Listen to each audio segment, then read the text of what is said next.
Oh my god, Yes. you got it! Yeah, see? Restarting doesn't mean you're backtracking. It just means you're going to improve and do things faster. Do all that over again. Was it worth it, though? The whole podcast you did over. A couple of gummy bears on there. That's what are you talking about? Yo, what's up, everybody? Welcome to episode 50 of the Nitro Rad podcast. I think it's 50. Welcome to episode 49 of the Nitro Rad podcast. Fuck! It is 49, isn't it? I was so excited to announce welcome to episode 50, but it's not 50. It's 49. Probably next time. Yeah. No, I'm pretty sure it is 49. Now that you say that, because I think I was just on the computer doing where the audio file was gonna go, and the one before it was podcast 48. So either I forgot to make a new folder last time, or it was 48 last time. It's probably just was 48 last time. It is 49, I think, because we started doing this in August. And then, because August would be an odd number most of the time. I guess so. Across the... Because there's an even amount of... Yeah. There's an even amount of days. Yeah, so it would be an odd. In the year, so it would... So September will be the 50th, I'm hoping. Wow, 50 podcasts. That's crazy. Welcome to episode 49 of the Nitro Rad podcast. I like to call it the Nitrocast. I don't know what to call it because it's not even like a Nitro Rad podcast. Yeah. It's not like we talk about my YouTube thing for like 1 minute and then we just talk about nothing. So, I don't know. Garanicast? The Garanicast would be really cool. Yeah, welcome to Garanicast because we've had Alex on here. We've had Robbie. Yeah. So we'll just call it Garanicast. Shit, that's a lot of retitling. That would be a lot of work. Maybe I should just keep calling it the Nitro Rad podcast. But we'll call it the Garanicast in the podcast. What if after the 50th we start a new podcast? Yeah, Nitro Rad podcast. 50, yeah. I'm happy to announce the 50th episode of the Nitro Rad podcast will be the final one, starting the Garanicast. We'll have a new set and everything. Yeah. It's going to look just like this, but I promise you it'll be a different one. We're going to build the same set nuclear again. With it. God. Speaking of nuclear, we actually did some Garanicor bullshit finally. So for those that don't know, that are like just kind of watch my channel and don't watch anything else that we do, we have a stupid sketch comedy channel called Garanicor that like I don't know, nobody watches it. We literally just make them just to make ourselves laugh. Yeah, we're just like, what can we make ourselves tickled pink about? Yeah. I think basically Garanicor was like, we just can't find any videos on the internet that are really our sense of humor, so we had to make them. We'll just YouTube poop what we say in a video. Yeah. So, like, that's what Garanicor is. But so we finally put out a new one that we filmed last time we did the podcast, and I finally edited it. I had a chance to get through it all the other day. And it was actually the day after I uploaded the Jet Fusion video. I took the day after that. I'm like, okay, got an Trad video out. I'm going to take this day to do some Garanicor stuff. So it was called Sketchy Sheriff Showdown. You came up with the title. Yeah, it was just this weird idea I had. I was like, what if there's like a Western moment, a showdown between two cowboys, and it goes, draw! And it's fucking... and you just had that simple idea. A whiteboard, and it was like, okay, we have the base of it, but like... Because there's, like, the joke there is, like, you say draw and they mean on the sketchboard. That's all the idea was like, at first. Where could we go? Where could we go with this? So we always start with an idea, like, in the middle, and then we, I guess, have to build on either end. Yeah. So we made this setup where it's like, I don't know, what are we disagreeing over? We both tried to go to the bathroom at the same time, so we came up with... Our mind literally just goes straight to the toilet. The bathroom, because it's toilet humor. Yeah. We have dummy brain that laughs at pee-pee poo-poo farts, so... Yeah. Literally, we just made that part up just so there's some sort of disagreement. So we both hit the knob at the same time. And then I just thought, like, I realized the reason it does like a Final Fantasy transition is because I realized we didn't have any footage of us like backing to either end of the hall. I had to get from that doorknob shot to us already standing there. We forgot to film what comes in between. So I was like, fuck it, Final Fantasy battle. I always loved the Final Fantasy. It's a good effect, and I think I might have done the Final Fantasy battle transition before. I might have done it in the Nuclear Gamer video. It was the second Nuclear Gamer video. Yeah, I feel like Soul Calibur. Yeah, this time I really slowed down the footage of Final Fantasy VII on a YouTube video, and I tried to really get it like the way it blurs and goes through, and I didn't get it exact because there's only so much time I'm willing to spend on a stupid Garanicor effect. But I got it kind of close, and I think it looked a lot better than last time I did it. That's another reason that we do Garanicor. It's literally just an excuse for me to try like visual effects, like just simple stuff, like poking at After Effects in ways I didn't get to before.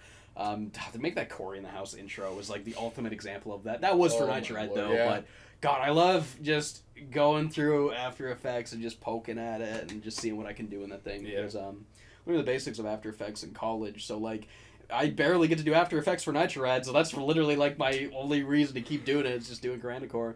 But yeah, I think the gag at the end where it's just like the gunshot shoots sideways because you drew a gun. You came up with that joke where it goes sideways. Yeah. And then I was really proud of the effect because when it like takes a dent out of the wall.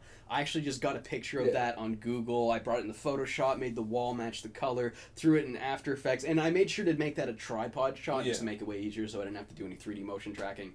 Because that shit just works if it wants to. Like, we've done some cool stuff, like when I did the iDroid effect in that video years ago. But tracking. The tracking, sometimes, if After Effects just doesn't like the footage and can't really find any points to, like, fixate on, it'll just be like, oh, and then you just can't do the effect. Well, so. See, we also just didn't have the tripod, I think, at that time because we were at HalCon. Oh yeah, we just didn't have it. We were like, okay, well, we're filming. Well, the other thing though is that it was in your hand. Your hand moves, and I wanted to track with that. I got unsteady hands. Yeah, and the other thing is like tracking shots like that look more believable if the camera's moving because like if it's just steady, anyone that's like interacted with like video editing and media production and shit, they know that they made it steady just to do that.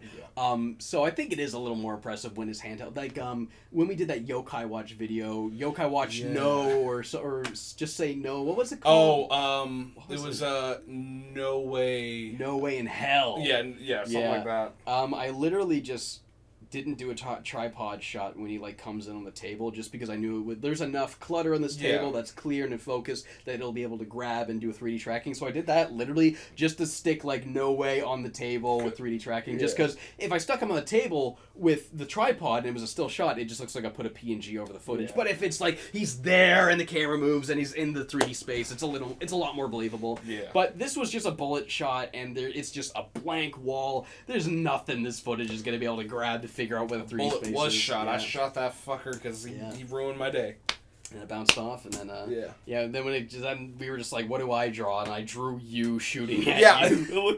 Made me look like the one of Duck Hunt Sidebees from like that Western. Shooting. Hogan's Alley. Yeah, Hogan's Alley. Literally, I was thinking of Hogan's Alley when I did Castle. the pose. Hogan's Castle. Yeah. What is that?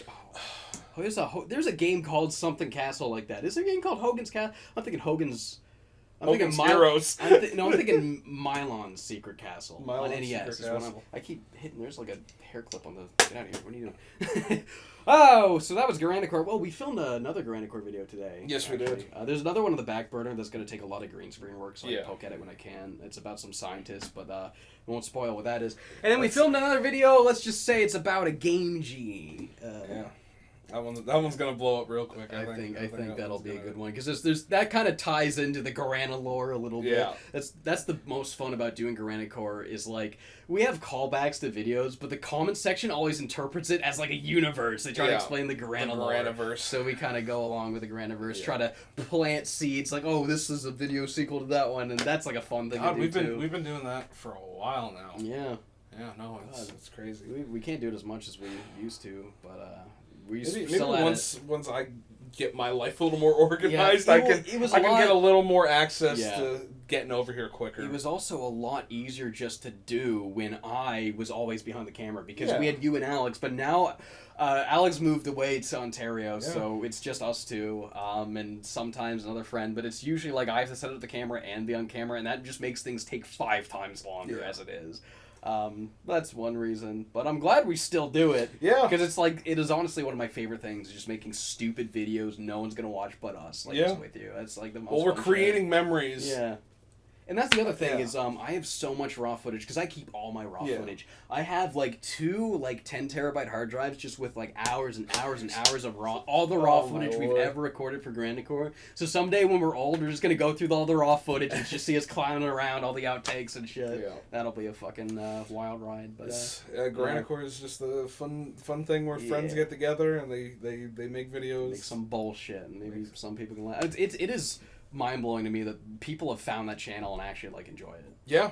No, a lot of people find it hilarious. There are some jokes that I do feel kind of proud of though. Like again, the Sheriff Showdown, the joke where just it's I don't know. I feel like that was just like a genuinely like pretty good joke. There's another joke I was really proud of that I can't fucking remember what it was now, but either way, you know. There's so many different ones. There's a lot. Yeah. We should just do a video of like top 20 Garanicor jokes. Oh God, just a Garanicor video on Garanicor. Let's just spend a day watching every Garanicor video. Yeah. How many are there? At least all the ones since we started making. Because there's a lot of bullshit on Garanicor. Oh, I just film myself when I used to be at like my mom's house, like back in high school. It's just like stupid shit. But like as you go far enough down, you eventually get to like live action skits, and that's when Garanicor was really became Garanicor. Garanicor existed, but Garanicor wasn't established. I guess is what it was. Yes.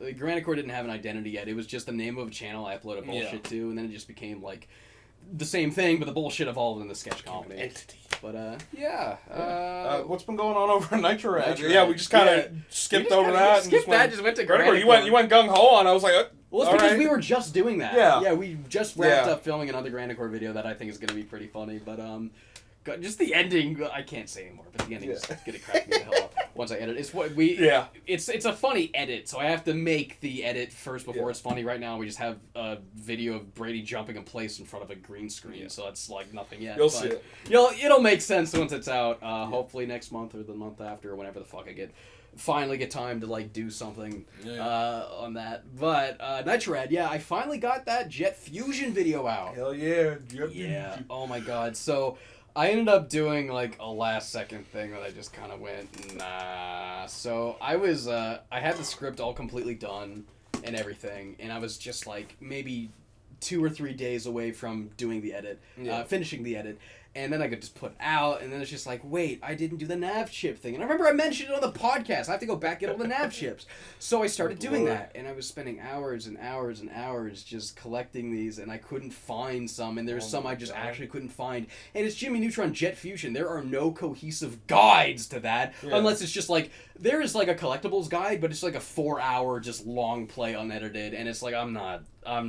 I can sit here for God knows how many more days just to unlock the funny bio thing and the blooper reel to show that. But if it was something like Haven, and again, it was like a big, wild journey and a fun story to tell, this is just one unlockable. I didn't end up doing it. So I ended up wasting like half a fucking day doing that. God, and then just not doing it. Fur Fighters has no like coherent guides on anything, and I couldn't remember how to do something. And it literally took me an entire day to try to figure it out. That's the worst when I'm reviewing a game that's like more obscure and there are no guides for it. And become the like I remember in like Kaya Dark Lineage, I think I got stuck 4 times in that game, and I just had to fucking figure it out myself, like because I don't think there was any guides at that time, or maybe it's a different game other than Kaya. I don't know. There's Kaya might have guides. I don't know. Maybe it didn't. There was some game like that, but who knows? Yeah, Nitro Rad. I got that Jet Fusion done video out. My brain just fell apart. Jet. That video got really, really good views. Like it outperformed the Jimmy Negatron video, which I guess I probably should have expected because I feel like more people know about the PS2 games than like the obscure Game Boy Advance and the PC one. You know, like the Jimmy Neutron. The movie game on PC that wasn't really based on the movie, and then Negatron on PC. But no, a lot of people seem to remember Jet Fusion. I got a lot of comments from people saying that they like grew up with it and that they remember it. Like, there's a lot of people thanking me for the validation, being like, okay, so this game actually was kind of badly made. I got some comments being like, I did get stuck on those vehicle missions. I was like, yeah, I fucking knew it. There's no way that like kid me would suffer through this. Like, because again, I'm used to jank games, so, like the oversensitive steering and how bad I could, after like failing twice each, I could get it. Except like the boat one in the swamp took me like 5 tries, but no, I couldn't imagine like a lot. I imagine a lot of kids probably got stuck in that stuff. The response to that video was really, really great. I think that was like also a fun trip through memory lane with James Bond for me, actually, because it was a James Bond parody. So since it's parodying James Bond, it came out at this time when Bond was this, and I wanted to set that time frame in a really fun way. So what I did is I set up that little corner in the living room with the CRT and the 007 movies, because I remember it was like that when we were kids, except it was like a big rear projection screen my friend had when we were kids. But we would just get in the basement, get the sleeping bags out, we would just eat popcorn and watch James Bond movies, and I just wanted to paint a scene, just kind of to bring you right back there, because I'm sure a lot of other people remember that too. So that was like a fun way to kind of establish the setting. Okay, here we are, the Brosnan era's ended, we're not at Daniel Craig yet, Jimmy Neutron comes out here, and that's, now you know how I feel when I interacted with this piece of media as a kid. I could have just said watched. What's wrong with my fucking my stupid pretentious English vocabulary? Just grabs big words when I should just be using small words. That's the problem with, like, because I write so many fucking videos, so I'm always trying to so many videos. I can't speak at all. You know that by now. Yeah. But I'm always trying to think of, like, more creative or interesting ways to word things. But since I do that so much with writing, and I'm not good with that, like, on the fly, I'll try to say one thing in 3 different ways at once, and I end up just saying nonsense. Yeah, no, like, I'm not articulate when it comes to words on the fly. Like right here, but, like, you see me in the Crash 4 video, I was way more articulate than what I am now. I thought you did a really good job. Oh my god! Because we've done lines before, and like, just reading lines is such a difficult thing to make sound natural if you're not used to it. Like, I've done it for years, but I remember, like, when we did that Punky Skunk video, I was making you reread those lines like 50 times. Well, see, when you're kind of filming in a space and you have freedom to move around and stuff, you have much more access to what you're conjuring in your performance, right? Yeah. So I find when I'm, like, doing lines, I'm so worried that flailing my arms, I'm gonna whack the mic, or I'm gonna cause it to peak because I'm closer to it in a more closed space. That's actually something that's made my job a lot easier with the proper desk I have now, with the arm and everything on it.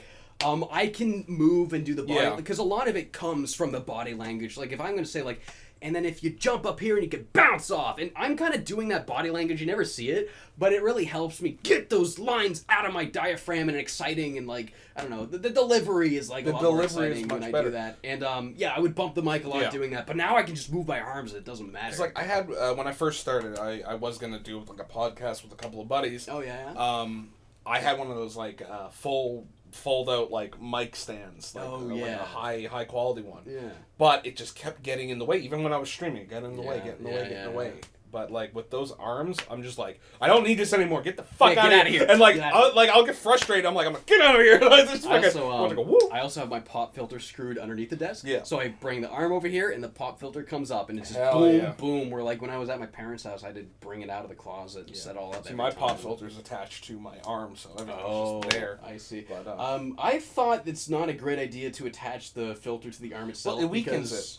Well, it also, like, it can send, if your breath hits it, it'll send a vibration through the thing into the arm, and you'll get, like, a little doom, doom, doom sometimes. So I try to put it on the desk. I have one of those shock mounts as well. That would help too. They're really helpful. I don't have a shock mount at all. Mine's just kind of like early into the pandemic, I adapted for streaming. I was just like, I gotta get back on the ball when it comes to streaming. I've just been. Yeah, I didn't invest in all this stuff until I just finally lived here. Yeah. Oh my audio sounds so much better than that. I spent years just talking into a Samson CO1U, and then Samson G-Track for another year, and then it's just like, screw it. I need to stop using USB mics. Yeah. You probably noticed the lighting in this podcast looks kind of like way worse than usual. It's so fucking. We've got a heat wave right now. It is way too hot to have the lights on, so apologies if this one don't look so professional. But this is $1 podcast. It's a $1 podcast. So. I love, that's my favorite running joke I think ever. Like, it's a fucking $1 podcast. $1 podcast. It is. Well, it's a $1. I still try to make the best I can. Yeah. Even if it's like, I don't know. I still feel like it sucks. Well, you don't want to slack. No. I feel like everything I make sucks though. But that's just. I'm sure y'all understand. Heat is not fun, especially if you have lights and no fans running. It gets so hot in here. Actually, when I was filming the Jet Fusion video, I was recording like the on-screen bits where I have all the lights on for probably a good 50 minutes to get all those lines, and it got so hot in this room. I had to, like, when I was done, I had to immediately shut all the lights off, open the window, get the fan in the doorway, just get the airflow. It was, like, miserable. Those lights just cook in here sometimes. He's cooking here. You needed some lines recorded for the Sheriff Showdown. Even just doing that in my small room. Yeah. Turning the fan off for like a moment, closing the window, and having my computer run and me sit in there, it literally turns into like an easy bake oven. Yeah. Within seconds. God. So like as you were asked me to record that, I was like, I'm taking off my pants. I would do the same thing. I would do the same thing. Just a t-shirt, and I'm just like, I gotta poo. God, that joke was so good. I gotta poo. I gotta pee. That's what I was thinking of. That's the joke I was really proud of, because you sent me. We just needed this is the Garanicor again, by the way. This is like you had to say a line that just implied I have to go to the bathroom. So you just did a bunch of improv, and then like probably like 30 seconds in, there's just this one line where it's like, I gotta poo, and then my brain just goes, I gotta pee, in my voice. I was like, there it is. I was really proud of that one. Yeah, because I was able just to bounce off of something you gave me really effectively. So that was a very good collaborative joke there. But it used to get so hot in like that little bedroom I was in at my parents' house. It would get so hot from the lights, and I would like, even if I wasn't like recording with lights, if I was just doing the narration, if it was a hotter day, I had to do it in my underwear. Yeah, because it was just that hot. Luckily, this room's a little bigger, so it doesn't get as hot, but it still gets kind of toasty. You're also on like ground level too, right? So like that's the one good thing. My bedroom's on the second floor. And that was the problem with my old one. Heat rises. We were talking about that earlier. Heat rises. Cold sinks. Yeah, that's why the basement. That's why you get cold drinks. Hey, buddy. Yeah. Well, with that, why don't we get into what we've been playing lately? I've been playing a video game. Well, I guess I've been playing 2 video games, sorta. Do you want to go first? What have you been playing? I've been playing 2 video games, but I'm hyper focused on No More Heroes. Hey, buddy! Holy hell, did I play sleep No More Heroes on that? Dude, it slaps. Like from the moment you boot that game up, you're like, okay, this is gonna be an experience. The like trailer intro. Yeah, just hit the start button already. Yeah, and I was just like, okay, we're doing this. I did the tutorial. Didn't feel like it was putting a pause on the game or anything. I was just like, okay. The tutorial is it throws you right into the first mission. Yeah, chop off some heads. He goes, fuck head, and then you're in the game. Yeah, it's like, yo. Going around Santa Destroy, I was just like, this is a cool place. Yeah, because the first one's like open world. Yeah, it's like I always forget about that. An open world experience. So, I'm going around, I'm doing the missions, and I'm not expecting I'm going to be mowing lawns or collecting coconuts. You didn't know about all that stuff? No! No, you just do shitty part-time jobs. I thought I was just doing, like assassination stuff. No, that's the joke. It's like, you're like a badass assassin man, but you have to do this shitty, like, low-paying labor to pay for, like, and I was like, I'm having fun with this. Like, I had a lot of fun collecting coconuts and mowing lawns. I actually hated the minigames. Really? I thought they were really boring. The second game is way better minigames. The only one I've so far didn't like is the gas station one. Oh, That's the only one I haven't liked. Because, I find I'm good at mowing lawns and collecting the coconuts. I was terrible at collecting coconuts. Just going around, like, hitting the gym, learning techniques by collecting balls. Like, within the first, like, hunt for them, I had all the balls collected. I was just like, this is fun. Buddy. All the bosses are very unique. I'm going on to every single number 5 now. Oh, so you're like about halfway through. Yeah, I got to experience the boss battle with Holly Summers. I was not expecting just like to go on the beach and then have to deal with like grenades and stuff. Yeah. And I was just like, okay, all these bosses are very unique and different, and super cool. Yeah. I don't think I've actually got that far into the first one. Really? I've actually never beat the first one. I think I've only got like 3 or 4 in. But this was like forever ago, unless I played, like, I was a big fan of the second one, but I made the mistake of playing the second one first. So the second one, again, it's like a lot of little things, like, it's more streamlined. You get from one mission to the next a little quicker. You spend less time on the mini games. The mini games are more fun. It's a lot of little things of polish like that I find it was a little bit hard to go back to the first one. I only ever got like 3 or 4 bosses in. Oh, wow. But it's like, I remember 2 has way more bosses, but I find 2's bosses are less memorable. Because I've seen all the bosses in the first one, like, through, like, I've seen, like, bits of the cutscenes, and I've watched, like, people play it and stuff. But, like, every character in that game is memorable as fuck. Yeah, no, I heard a lot of, like, good things about the second one. I've heard a lot of good things about the first one. Yeah. But, like, my only experience with it was when we played Travis Strikes Again, and it was like a completely like off-brand spin-off, and I was just like, that was not the right introduction for the series for me. No, but I didn't realize you never played any of them at all. Yeah, No More Heroes was a series I slept on because at that time I was still focused on playing Mario games and hating Call of Duty players because they were the elite gamers. Because I was a teenager when the Wii was hot and new. You're like 3 years younger than me. Yeah, I was just becoming a teenager. So when No More Heroes was like hot and new, you would have been like still elementary, like late elementary. I was going into junior high. Yeah. It was an experience.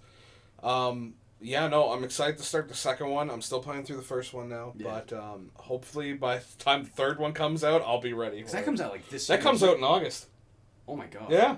That's fucking crazy. I'm so excited for that. I gotta plow through the first one and then replay the second one. I remember when they released that trailer, I went, what is this? And I was like, that sounds a lot like Cos. Oh, is this Travis Touchdown? I was like, oh, that's cool. Same voice actor. And I think it's really cool what they're doing with it, and I'm super excited. I remember originally he wasn't the voice actor of Travis in Travis Strikes Again. Yeah. But there was such like a negative response that they actually got him back on. And that was really cool. And then he's voicing him in the third one. Yeah. The third one looks really cool. It looks so colorful and. Because I remember that. I think you talked to me about that. Being like, but it's not him, and I was like, really? Yeah. And I was like, oh yeah, that's not him, and. I was like, oh, this is gonna be the whole Kiefer Sutherland as Snake thing all over again. In that first trailer, it's actually not him. Then they redubbed the trailer later and reposted it. Yeah, and everyone was like, yeah, there he is. Yeah, so I'm excited. I'm gonna skip Travis Strikes Again for now, and then just play you don't need to play Travis Strikes Again. I mean, I'm sure there's like a lot of stuff because like there's the text adventure shit. A lot of people do like. There's like a lot of fun like lore and you learn a lot of like characters and stuff and some fun shit in there that I'm sure will. The third game will bounce off a bit. Like for example, like the guy who's friends with Fu, that he was a child and grew up with Fu, and he's like this business guy as an adult. I'm pretty sure there's something about him in the whole text adventure thing. I forget. He might have even been in it. It's been so long since I played that thing, and it kind of went in one ear and out the other at this point. So I don't know if I'm ever gonna replay that to get that experience. I'm gonna keep playing. I'm glad you're playing it. I'm loving it. There's super. I literally dropped Skyward Sword just to play it. I was you bought the Switch version of Skyward Sword? I did. I'm not fucking spend. I am not. I refuse to pay $80 for the worst 3D Zelda again. Yeah, I gotta say, playing it with button controls is definitely the experience I wanted. So I mean, I would be fine with still doing the sword slashing and like I like aiming with. I like aiming the hook shots with the sensor, but it's just. The flying and swimming like this was the stupidest shit, so I'm glad that's gone at least. But no, I'm glad there is a version of this that's more accessible to people. Where people can play it in a way that they don't have to play a way they don't want to. But I still think when it comes to level design, that game just doesn't give me the sense of freedom that I want from a Zelda game. It's just I don't know. It is a totally good and fine and well designed linear action adventure puzzle RPG fantasy game. I guess whatever you want to call it. It's not the Zelda quality. It is not what I want from a Zelda game. That makes sense. Yeah. Since I didn't get it when it first originally launched, I think that validated me to still think experience. It's ridiculous that they're charging full price for it. But really stupid. Because I work in game retail, I get discounts, so it just saves that $20. If they did the same thing they did with Mario and had. Wind Waker and Twilight Princess and that all on the same cartridge, it would have been worth $80 easy, but no. I'm surprised they're not doing that for the anniversary, to be honest. Oh, that would be so good. But you know they won't. The Triforce collection? It's too... Like, it writes itself. I am literally giving you these ideas. WarioWare switch it up, and then you were like, what was it called? It was Get It Together. It looks okay. It looks okay. It's one of those things where I feel like I have to play it before it makes sense. Because I've heard people say that like it's actually a cool-ass game, but it just looks like nothing to me. It looks like you're moving a cursor on a screen and that's it. Maybe I got to play it for myself.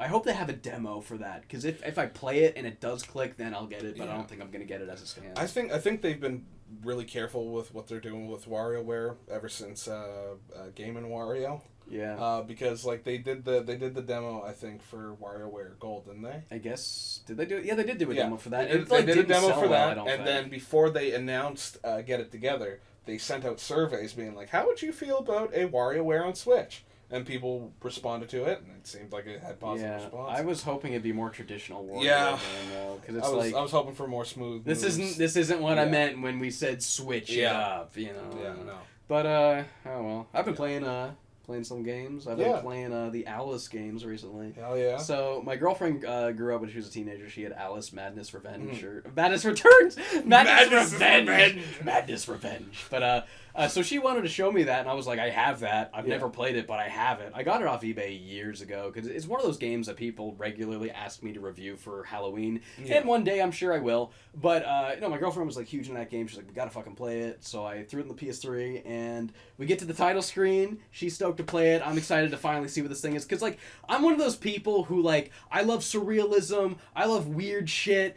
When I see people being like, I like weird stuff, and they post Alice in Wonderland Disney shit, that's surrealism for fucking normies. I hate the word normie, but you know what I mean. It's like, you're toe deep in fucking surrealism. It seems very, like, first layer of your skin. Yeah, it's like baby's first surreal thing. You haven't reached bone marrow yet. Yeah. But, I kind of had, maybe it's that, but then my girlfriend reassured me, no, they actually take that and do something genuinely cool with it. The art direction's fantastic. It's actually kind of like, it has something to say about, like, mental health or the way things were treated in, like, a certain time. Around that time. There's, like, a meaningful story there, she told me. So, like, okay. So, we go into it. I'm going to move this so you don't crush it. Oh, yeah, my childhood memories are on that tape. you don't, I'm going to put that in the big smoke hat. Yeah, the big smoke hat down there. Yeah, so we get to the title screen, and I see start game, I see options, I see load game, all the usual suspects of a pause menu. We're about to hit start, but then I see at the bottom, play American McGee's Alice. And I was like, oh, right, because there's like a butt-ass old one on PC, and I guess they just included it in the PS3 version. And she was like, oh, yeah, that's the old one. I was like, oh, I know. So I click on it. And she has to sit there watching me play this thing for 4 hours because I was into it. You know, I love fucking janky old games. That's all I do for a living at this point is play janky old games. I'm at a point where, like, you know, that it's almost... You come to appreciate it a lot. It's got, like, borderline tank controls, but it's clearly meant to, like, aim with the mouse. So you, like, aim your character and the camera with the right stick, and the jumping feels jank. It came out in the year 2000, so it's, like, it's one of those games that's, like, it looks like a PS1 game with really good textures. You know, PC games looked weird in, like, late 90s. Yeah. And it looks like that. And it's, like, man, everything just looks so... It looks like Frogger the Great Quest. The graphics, it has a similar art style to Frogger the Great Quest, but if it was like that on purpose, and they wanted you to feel grimy and gross, so it works really well. And while that game's like jank and crappy, I was like having a fucking blast. You're going through these weird set pieces, you're going through this portal, like, wow, and there's like this big door coming through, and it's like everything you look at is cool as fuck. Yeah. There's like these cool weapons you can get. One's a dice, and you roll the dice, and if you get lucky, it just spawns a little gremlin with wings that kills everything. But if you spawn it and there's no enemies, it just fucking kills the shit out of you. And it's also one of those games where like it's very unforgiving with like checkpoints and saving. Like every time it saves, that's a checkpoint, and you can press start and save manually, but that doesn't save where you are. That saves the last checkpoint you're at. God. So you might not get another checkpoint for maybe 20 minutes, and you know, you get pretty close to the next checkpoint and you die, and you're sitting there like, and you know, Tori's just like, oh my god, okay, let's play the actual game. I'm like, nope, we're going again. And then I just go back in. I'm like, great, replay those 20 minutes, go back to those weird doors, fight those weird guys. And at a point, I got a little frustrated. I'm like, okay, let's play actual Alice. You've watched me play this for all fucking day so far. Yeah. So by the time it was like almost the evening, we started playing Alice Madness Returns. And we ended up playing that all night. That game is actually really fucking cool. Like, I don't normally like combat that much, but like this, I think it's just because when I've played so many platformers that have had very shoehorned in, not so good combat that's kind of repetitive. They give you a lot of moves you don't really need to use because the basic ones work just as well. It's not well thought out. So, you know, but I'm bouncing off of shit like Rough Trigger when I say shit like that. You know, the shittiest fucking bullshit I've played in my YouTube career. So this is like how you do combat. It feels, because there's a lot of platforming in it. I did not realize that game's straight up a platformer, and it's got like it does double jumping in a really interesting way. So you guys know I probably hate double jumping, but I just hate double jumping as like every jump becomes the same thing. But this is more of like a twirl. You jump and then you get 3 little twirls and a float. Okay. So you're kind of like dum dum dum and trying to like float over, trying to like kind of. I don't know. I can't really put into words right now, but it feels sounds really cool. like it's almost like it's like the Deku Scrub. Yes. Okay, that is perfect. And then like the Mario boing. Yes, so yes, that's exactly what it is. It's more of like the Rayman helicopter hair at the end sort of thing, with the way you just hold the button and float. But there you go. It's like, imagine the Deku scrub hopping on the water, but every time you press the jump button, it's like another it's another like little pop. So you're trying to like pop yourself over there, and I don't think it's particularly challenging. I mean, that's my biggest problem with double jumping, is I think that there's just no real like challenging way to kind of do them, and it doesn't. But this is at least a really like fun way to kind of like just glide through the game and get past all these obstacles. One thing I do really like, though, that I think kind of like mitigates the easiness and kind of adds some challenge, is the invisible platforms. Yeah. So you can hold the L2 button to shrink down. You know, Alice drinks the magic potion and shrinks. She was 10 feet tall. What's that fucking... The Jefferson Airplane song. And now she's fucking small. I don't know. Yeah, that's an Alice in Wonderland thing, the growth and shrinking potion. Yeah. So you can use that whenever you want to shrink in size and get... Like Tiny Kong, you go down and you shrink and go through like a little keyhole or something like that. But when you're shrunk... It's like 2 power-ups in one. While you're shrinking, the whole world kind of turns purplish, and it's like your Witcher vision, your detective vision. You hold the R button and everything glows. But instead of just showing you what to do, they might paint little invisible graffiti on the wall saying, hey, there's a secret that way. If you happen to turn small, you might like see something on the wall that appears. You're like, oh shit, there's something over there. And that also works for invisible platforms. Yeah. So what you do is you get small, you see the invisible platforms, get big, and then just fizzle back out to being invisible. So it's you kind of landing, turning invisible, or turning small, seeing the platform, and as you get big, you're trying to hop to it, boom, boom, boom, as it drifts away, as you kind of just get a feel, where was it? It was going that way, it's invisible now, boom, boom, boom, and now it becomes challenging again. And I think it's like, it's really fucking fun and really cool. Again, not the most challenging thing, but they have a little bit extra just to make it not the easiest shit in the world like it would be if they didn't. There's a lot of collectibles, side stuff, oh my god, like the weapons and shit, like, so it's got combat. It's like, let's just say, Ocarina of Time, you lock onto your guy and you swipe and shit, you know, basic shit. But then, as you go further, you keep getting new weapons that's like, okay, so you have your big thing, so now you can whack guys out of the ground. You have this big pepper grinder, and as you crank it, goes... and it starts, it's a fucking, like, you know, like Vulcan Raven had, except it's like, you crank it, and it feels so fucking... It's like, boom, boom, the fucking, like, shakes of the screen and the sound effects. It feels like the combat in this game feels really fucking good. So you're like... And when you dash, you turn to like a thing of butterflies and turn back, and it's like it is this Bayonetta. It is this wicked fun fucking combat, but it doesn't feel like hack and slashy, mashing the button, doing the big moves. It feels more grounded. You're behind Alice. You're trying to like land those blows and dodge when you can. It feels closer to something like Witcher. It feels closer to something like God of War. It doesn't feel just like those, but it feels closer to the combat I like in games and further from the combat I don't like. And it's like, this game is actually like really fucking good, and I was actually really blown away by how fucking good Alice Madness Returns is. Now I really want to make a video about it, but I already got Halloween plans this year, so maybe the year... I don't know. I want to cover Ecstatica the year after. Yeah. Someday I'll cover Madness Returns. I'm excited about it. For a good solid like a minute and a half, when you said Tiny Kong, I was just like, Tiny Kong in Kremlin Land. And I was like, well, she shrinks, she grows, she goes through a weird world. Weird, wacky world. Of the Kremlins. I mean, think of it. It is some weird, surreal Wonderworld fantasy shit, standing on a button and then a big banana zips you up and vanishes, then brings you somewhere. But think of that shit. That doesn't... What are we fucking looking at? Banana Pillar. A banana pillar tells you about what's going on. Banana Pillar. Man, what was it? About a month or so ago, I had like this like brain explosion in my head where it was like, what would the next step be for like K. Rool's Persona? And I was like, that's something we haven't thought about. Yeah, yet. And I was like, Count with a K, Dracula. And I was like, brilliant. A vampire. I was like, shit. Now I gotta make a custom amiibo out of it. Dude, that would be so cool. I gotta get my hands on another K. Rool. Because they've done regular K. Rool, Pirate K. Rool, then Frankenstein. Yeah. Dracula would be really fucking cool. Excuse me. I think another one they could do is like a sheriff, like a cowboy kind of looking thing. Yeah. Oh, God, I want to think of something. Kremlin Kid. Kremlin Kid. What if he was like I was gonna say biker maybe with the leather jacket. Biker rule. Rule. I mean, like he was an aviator at one point. Like I did the aviator Rule custom. Is that recently. from? That's from Diddy Kong Pilot. Yeah. Which turned into Banjo Pilot, which just did not exist. Yeah, that's fucking cool. You took like a what if K Rule that almost was real and turned that. I think it's so fucking. Send me pictures of these, by the way, so I can stick them in the podcast here. Yeah.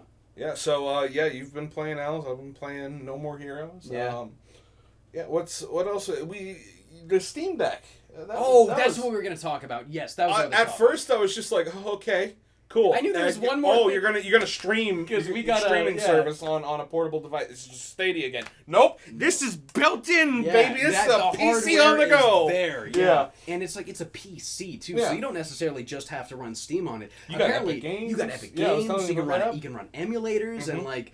I try to like dance on eggshells when I talk about emulation publicly because I don't know how much I'm supposed to say about this. But I was on Arlo's podcast recently and he put it the best way. If Nintendo's not doing it, someone else is going to give us a way of doing that. So, hey, Nintendo is not putting all those games I want to play, the GameCube shit, the N64 stuff. They're not putting that on the Switch. There's no way to legally buy it right now. There's no way to... play Yakuza on the go. That's going to be so much easier now! Yes.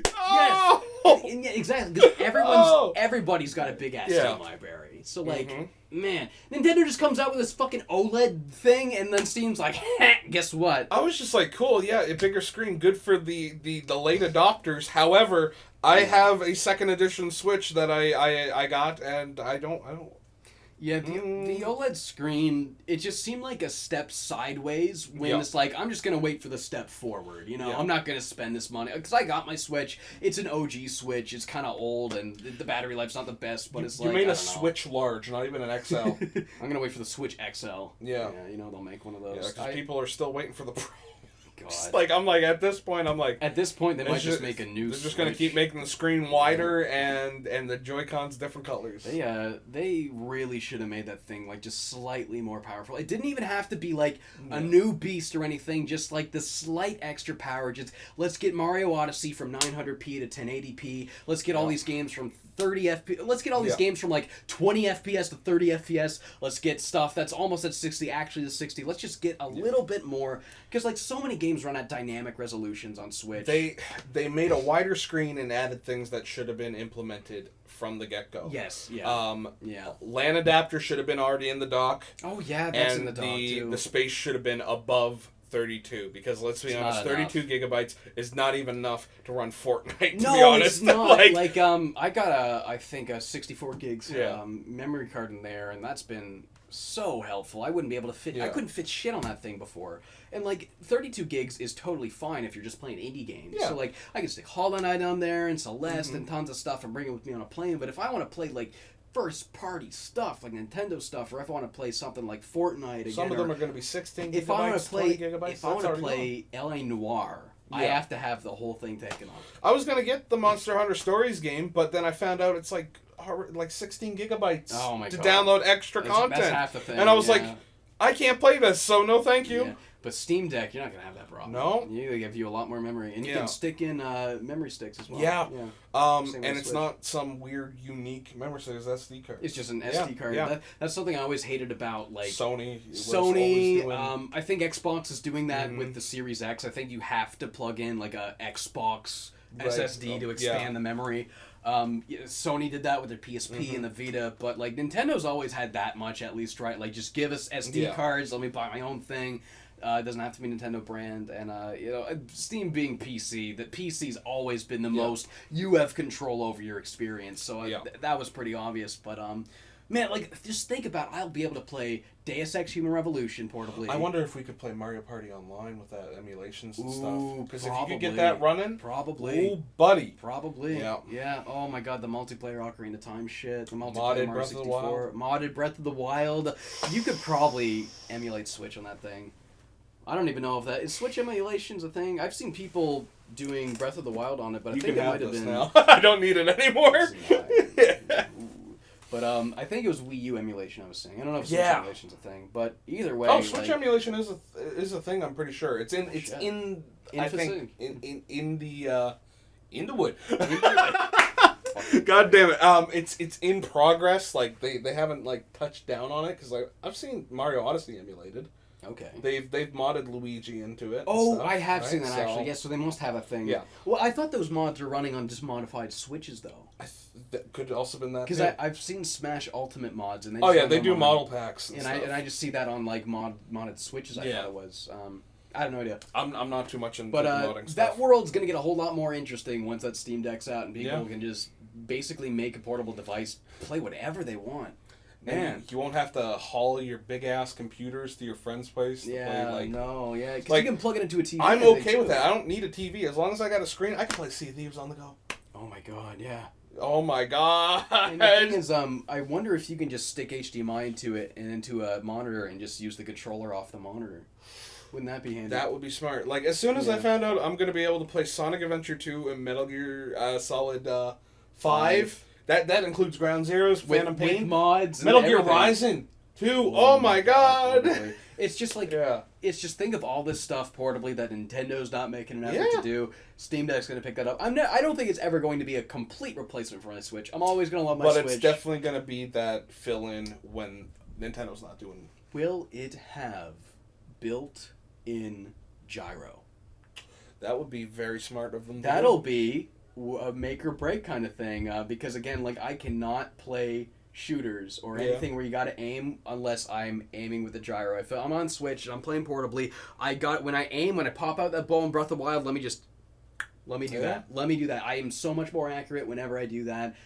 I would rather play a game on Switch over the better graphics on that device for gyro control. Just for the gyro. Yeah. Because again, that's why I play Fortnite on Switch instead of PS4 for the gyro. See, my outlook is always I'm always on the go, so that's why I bought the Switch, like additions of stuff. Yeah. But I can see that being a really big make or break. Tasmanian Tiger, oh my god, playing a thing with gyro is like I could never go back to not having gyro. This thing, fucking PS2 and playable. Like I don't play Steam often, but that will be handy for when I gotta go out somewheres and I want to play it with it. And that's also true too because I never touch my Steam library. Rarely, because I'm not really a PC at the desk kind of guy. I want to be in my living room. Yeah. This will be the thing that finally makes me get the most out of my Steam library. Yeah. I was just gonna say it doesn't matter who you are. Everyone's got a Steam library that they've got over the years of the Steam the summer sales summer sales, gifts, friends gifting you stuff. Everyone's got a library, so all that stuff is right there now, and I think that's amazing. It's so expensive. I'm not buying one. Yeah. It's gonna cost me. It's gonna cost me the amount of a PS5 right now. Oh my god, it is as expensive as, and that's to get a tempered glass with it from Steam, the suggested one, a case for it, highest amount of storage. I'm gonna wait till the second iteration comes out because it might be a bit thinner. Because I've been told it's kind of hunky. Because it's an on-the-go computer. Is when you're packing way more power than a Switch can have into a thing. I wonder how bulky you cannot make it. I wonder, but I'm gonna get this thing eventually, not day one, maybe I don't know. I might. Oh my god, my girlfriend wants one really bad. Maybe we'll split it. Yeah, that might be more doable. But I think I'm a lot more likely to get a PS5 over the Switch thing or the Steam Deck because at the end of the day, I'm gonna still want to play PlayStation's exclusive shit on the 5, and the PC doesn't have anything exclusive to it that I can't. Final Fantasy VII Remix coming to PC. Holy fuck! Now I'm gonna have to get it. Yeah. I'm gonna have to get. Oh. You can play a regular Final Fantasy VII. You can do that on Switch. Though. Yeah, but I can. I got that on Switch. Yeah. But I could get it modded. Play as low polygon cloud in a high. That would be pretty sick. Resolution, high quality graphics, Midgar. Finally, a portable device that lets you take mods with Final Fantasy 15 on the go. You can't mod Skyrim on the Switch, can you? Can you? Yeah, you can mod Skyrim. I watched a lot of people, not on the Switch, on PC. I've seen a lot of people mod. But I was just gonna say though, I thought years ago they did something where they were trying to get mods Skyrim mods on. They have mod packs that they like the install. Minecraft. Yeah. Okay. So it's very controlled. But if you can get mod Minecraft and stuff like that, because a lot of people do modded servers and stuff.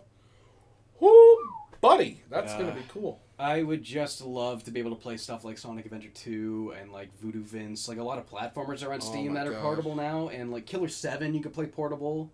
Yeah, buddy. Yeah, since I'm now on my Suda 51 craze. Yeah, I get that. I want to play. I want to play. After all, you should play Lollipop Chainsaw. Yeah, I've always wanted to. I hear that's like a really underrated gem. I don't know much about it. Like, it looks like just bullshit when you look at the cover. But apparently it's actually kind of like a wise, cracky, tongue-in-cheek. We know how dumb this is, and they make the most of it. I remember seeing ads for it in my brother's WWE magazines that he used to read when he'd take a dump or something. And, like, I would see the ads for it, and I'm like, I'm too embarrassed to ask for this game. It seems like the kind of game that's marketed to like the bottom of the barrel dumbest bros. Like, this is the GameStop. This is early like 2000s bro dude. Yeah. Going into a GameStop or EB Games, being like, I'm just gonna hang around you at the counter and I skateboard around here all the time. Yeah. Fuck. Yeah. Yeah, no, I'm... But apparently that game's a lot better than, like, it initially got credit for. Yeah. Is what I hear. But it is a Suda game, so it's like, you know. I guess with that said, we're done the podcast. No, just kidding. Let's take a break now. Unless you have more to say about that. Steam good. Okay, let's take a break, and then we'll get into podcast questions. Now. Some solar panels, because... Bokutai. We need Bokutai up in here. Yeah, good thing Kojima didn't make this podcast, or it would just power down right now. Yeah, the sun kind of went down. There's still a bit of sunlight, but most of the light's coming from my desk lamp over there. Again, a low light podcast. It's too hot for the big studio lights right now. But yeah, we got podcast questions. Do you want to go first? Do you want me to go first? Yeah, I can. I picked 10. Brady picked 10. We'll go through your questions. We try to shake it up a bit. Tried to pick new faces. Made sure to get. I think there's one guy that might be a repeat. From like 2 months ago. But we got. Made sure to get completely new faces this time, so while like the last 2 times we might have done repeats, I know for a fact this time it's 99% fresh faces. So let's go through it. Starting off with Mike Doodle. This may be more of a question for Brady, but if you could have a custom amiibo / figure of any character ever, video game or not, who would it be? Punky Skunk. I knew you were going to say that. Yeah, that or Travis Touchdown at this point. Because I'm just like, I'm loving No More Heroes. What if you could have any movie character, though? Like, it was just the guy from the movie, like Samuel Jackson for Pulp Fiction, something like that. Like, what would you get? Jeez, see, because like when you start getting into that, I'm like, oh, well, I want a whole set of them then. Yeah. Oh, you gotta have every Tarantino character. The only one that I could like say right off the bat is just Tony Montana. I love Scarface. Yeah, so just with him with the whatever the gun is. Say hello to my left. That's it. It has to be just that pose. That would be perfect. All right. Oh, I cut my finger. What the hell? Frick? You all right? Yeah. You just perked yourself on something. Yeah, it might have been a paper cut. We were messing around with them stickers and stuff. Yes. I got a bunch of stuff in from the dude who made Umarangi. That's why I'm wearing this shirt. We went to the post office on the break real quick. Because you had to get something, you had to pick something up, and I wanted to grab a lunch, so we went to the post office and got this. And the dude who made Umarangi sent me a little sample of his merch. So thank you. Badass stuff. The posters you sent were fucking sick. I'm saying that like he watches my podcast. What if he does? I have no idea. I don't want to just assume that though. Like 80 people watch someone might know of the Umarangi stuff, so they might like pass it along. You never know. Super Bunny Hop did a video about Umarangi, and it is so good. Yeah. He is so much better at like contextualizing it in like the actual world than I am. Yeah. But that's a good fucking watch. Thank you, Mike Doodle. And thank you for the question. Go on to my first question from Arnie. If you could, what kind of game would you develop? Would it be more experimental or more traditional to other genres? I've had this game idea cooking up in my brain for like the past couple of months where it's like a very Animal Crossing style game. Like it's a casual game where you have your little town. It's all about collecting items and building it and placing it around. But it's a horror game that looks like Petscop.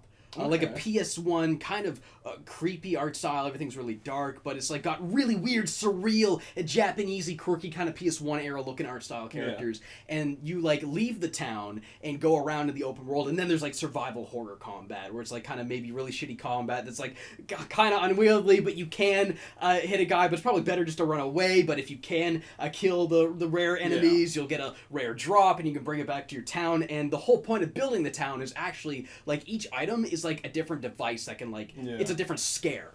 and you can basically put all these scares around your town to try and make the scariest town. Yeah. So it's kind of like Animal Crossing with an other world aspect of exploration that's like horror focused, and then back home is like the casual Animal Crossing experience where you just make the spookiest town you can and share it. That's what I've been thinking about that with my girlfriend. We've been talking about that. Like something like that would be like, that's what I would want to do. So definitely like a more experimental thing that kind of like brings the horror genre closer to the casual side of things, but still while keeping what makes horror game. Like I want it to be actually scary, and like you go out in the open world and there'd be like tons of, you know how like in Animal Crossing the dice is rolled once a day. Do I get Gulliver or Katrina or Crazy Red? This will be like you go out in the world and there's like, you don't know what's up there's there. like 50 dice rolls out in the world as you explore every single day. There could be random this merchant up in the mountain. There could be a random like little dude in the sewer that can give you a rare thing if you get lucky and find it. Like I want tons of characters you can just get lucky and meet across the world, and then there could be like an online trading system. Like I don't know.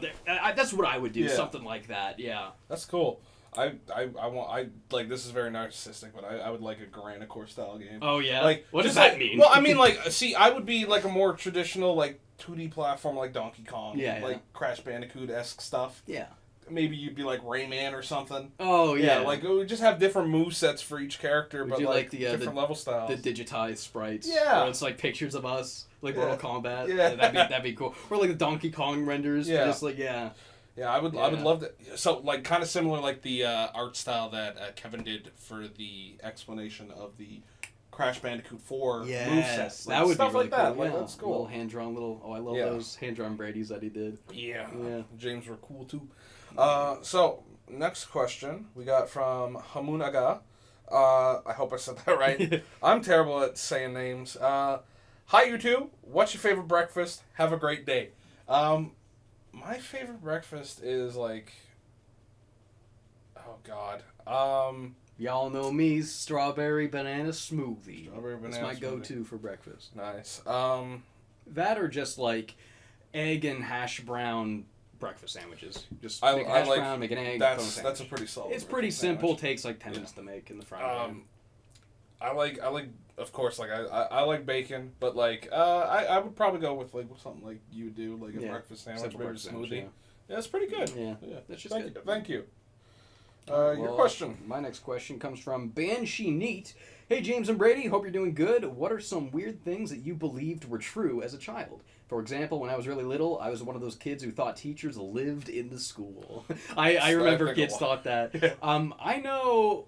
Well, one thing I remember I thought like blood was blue as a kid, but I think I had a teacher that thought that and told the class that, and I thought that until like high school.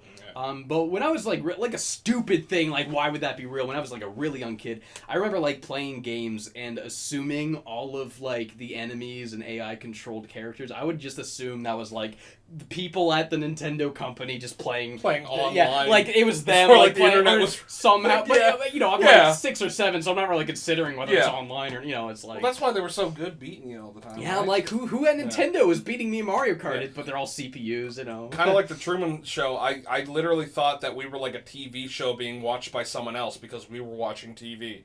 That is. I was very young. I was like 5 when I thought that. That's a scary thought. That's terrifying. Yeah, I'm like we're just another TV show that people watch, which is, I mean, kind of true. I mean, we're on YouTube, but like but like reality-wise, like it feels like I was like, yeah, someone's watching us. Like we're just like Family Matters and Full House. People are watching us, and my mom and my grandmother was just like, this child is troubled. What the fuck happened? Yeah, right? Trying to like kill John Cena with your Death Note, thinking you're on TV. yeah. But like that's some pretty crazy stuff. Yeah. That was yours? That was your question. That was my question. Yeah. So my question comes from Morgan. If you could be in any cartoon or video game, what would you two be in? What would you be in? Mine's still kind of simple. Cartoon or video game? Yeah. Well, I feel like we answered this question for video game before, so I'll try to think of a cartoon. Mine's so cheap. I would just be in the Donkey Kong country cartoon. I was going to say East Gackle seems nice. I'd like to be in What's with Andy. I'd like to be in Fillmore. Ooh. Yeah. Kids CSI. Fillmore I always thought of that awesome. stuff. Yeah, that stuff was bad. That was like they just took like high school like hall monitor bullshit and turned it into like a cop show, like CSI like a Miami. film noir kind of like CSI. Like that was a fucking rad show. I love tartar sauce. God, like all the main characters in that, like Vallejo, Yeah. like the guy at the desk. Yeah, you gotta film more. You gotta get that shit. Like that was. He was the police chief. Yeah. I'll say What's with Andy just because I can't think of anything. But I remember just seeing those characters go to Mush's pizza shop all the time. I want to go get pizza from Mush the pizza guy. I got a question from Nurples, or is it Nurpleys? Nurpleys. I don't know. But hey, James and Brady, have either of you gotten close to breaking a controller out of frustration or out of complete happenstance while making reviews? I've never broken any of my anything like that in my adult life. I don't think I've ever broken a controller, ever, actually. I mean, the closest I came to it was probably, like, playing Bubsy 3D. I think I threw the controller once or twice, but I mean, not enough to, like, I would never, like, not enough to, I stop myself. You gotta break that hand and, like, gently toss it, because I don't want to break this thing, right? Shit's old. I can't buy new stuff very easily. What about you? I played Overwatch, early on in, like, the Overwatch game life. Yeah. I was playing, like, competitive, and I think it was either when I was playing Reinhardt, I pressed way too hard on my trigger button, and I pushed it in. Oh. And I had to take pliers to pull it out, unscrew it, make sure everything was fine, but that's as close as I got to possibly breaking a controller. I kind of wore down the grooves of it and pushed it in. Out of happenstance, I know I broke... Well, there's a Buff Billy video where we break a controller. I remember that, yeah. But it was a really bad third-party controller that didn't work, so we thought it'd be cool, it'd be funny just to have him break it in a shot.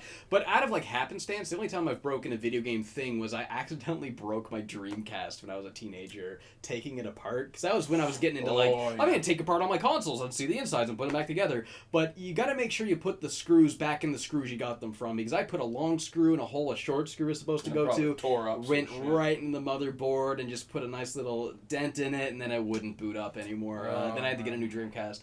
Though a little silver lining is that old Dreamcast was yellowed, and the new one I got is white. Yeah. I know I could have done the hydrogen peroxide clean thing, but I don't know. But I just have a white That's one. That's a lot of a process. Yeah, I'm probably gonna do that for my Super Nintendo sometime. I gotta do that for my Super Nintendo. That thing is Super Nintendos are the worst for yellowing. Yeah. But what's your next one?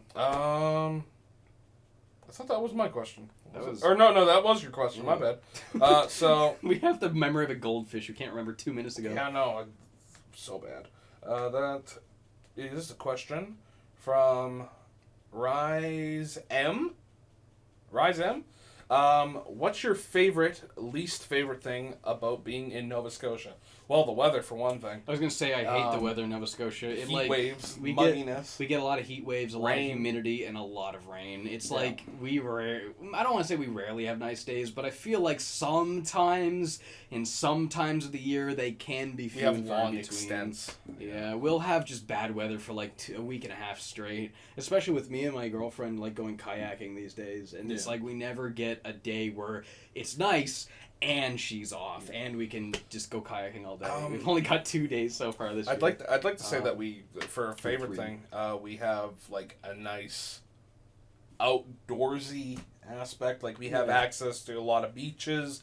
We have a lot of nice little public parks. There's a lot of public parks in Nova Scotia. Yeah. There's a lot of lakes. That's something that's like kind of interesting about Nova Scotia is we have way more lakes than usual. So there's like 5 lakes just right by my apartment. One of them's like we're right on the lake, but I mean it doesn't matter where you live in Nova Scotia. You'll probably be pretty close to a lake. So that's really nice. Like, and a lot of them, you can swim in them, you can kayak in them. So I like always, like, no matter where I've lived in my life, I've been in 4 different homes in my life. I remember, like, when I was a kid, and I moved to the house my dad's at now, and then when my parents divorced, I lived with my mom for a bit. Yeah. And then where I am now. And in all of those places, 3 of them were a 1 or 4 minute walk from a lake. Yeah, no, like if you put a blindfold on and you start walking around, you're gonna drown. You're gonna end up falling into a lake. I'm sorry. Harbor's just a bigger lake. Yeah. Another thing I don't like about Nova Scotia is something you can just say about any like smaller province is that like being a place with a smaller population, that means less video games were shipped Yeah, and sold here. So the used game market, it's hard to find good stuff here. Like, if you're not going to one of the most wanted pawn shops, then you may as well just, like, go to Ontario, look for games there. I had a better outcome in Ontario than, because, like, I guess Wii is considered retro now.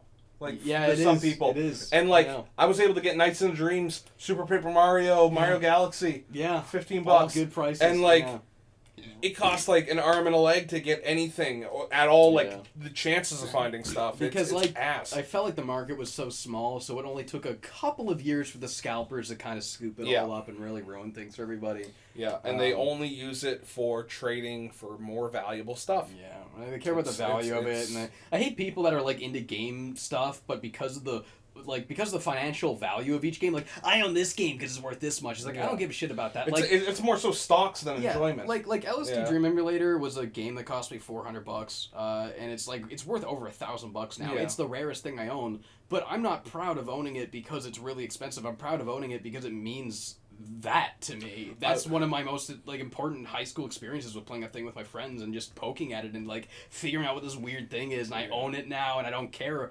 It's like the price is like, that's what I had to pay to get it, but that's not why I'm proud of owning it. You know what I mean? Yeah. No. Like, see, I wanted a physical copy of Sonic Adventure 2 for the Dreamcast. Yeah. I made it happen because I lucked out on a good deal. Yeah. But I didn't want it because, it looks good and it has a high price. I want it because I love that game. It's one of your favorite games, yeah. And I wanted to experience it on its original hardware. Yeah. So I got that. I found out... there's a lot of differences. Yeah, I just realized... I don't know how it popped into my head, but I remember owning a Mega Man Star Force game, Red Joker. Oh, yeah. For the DS. Got it for like $10 at a flea market. Yeah. I sold it to my friend for $20.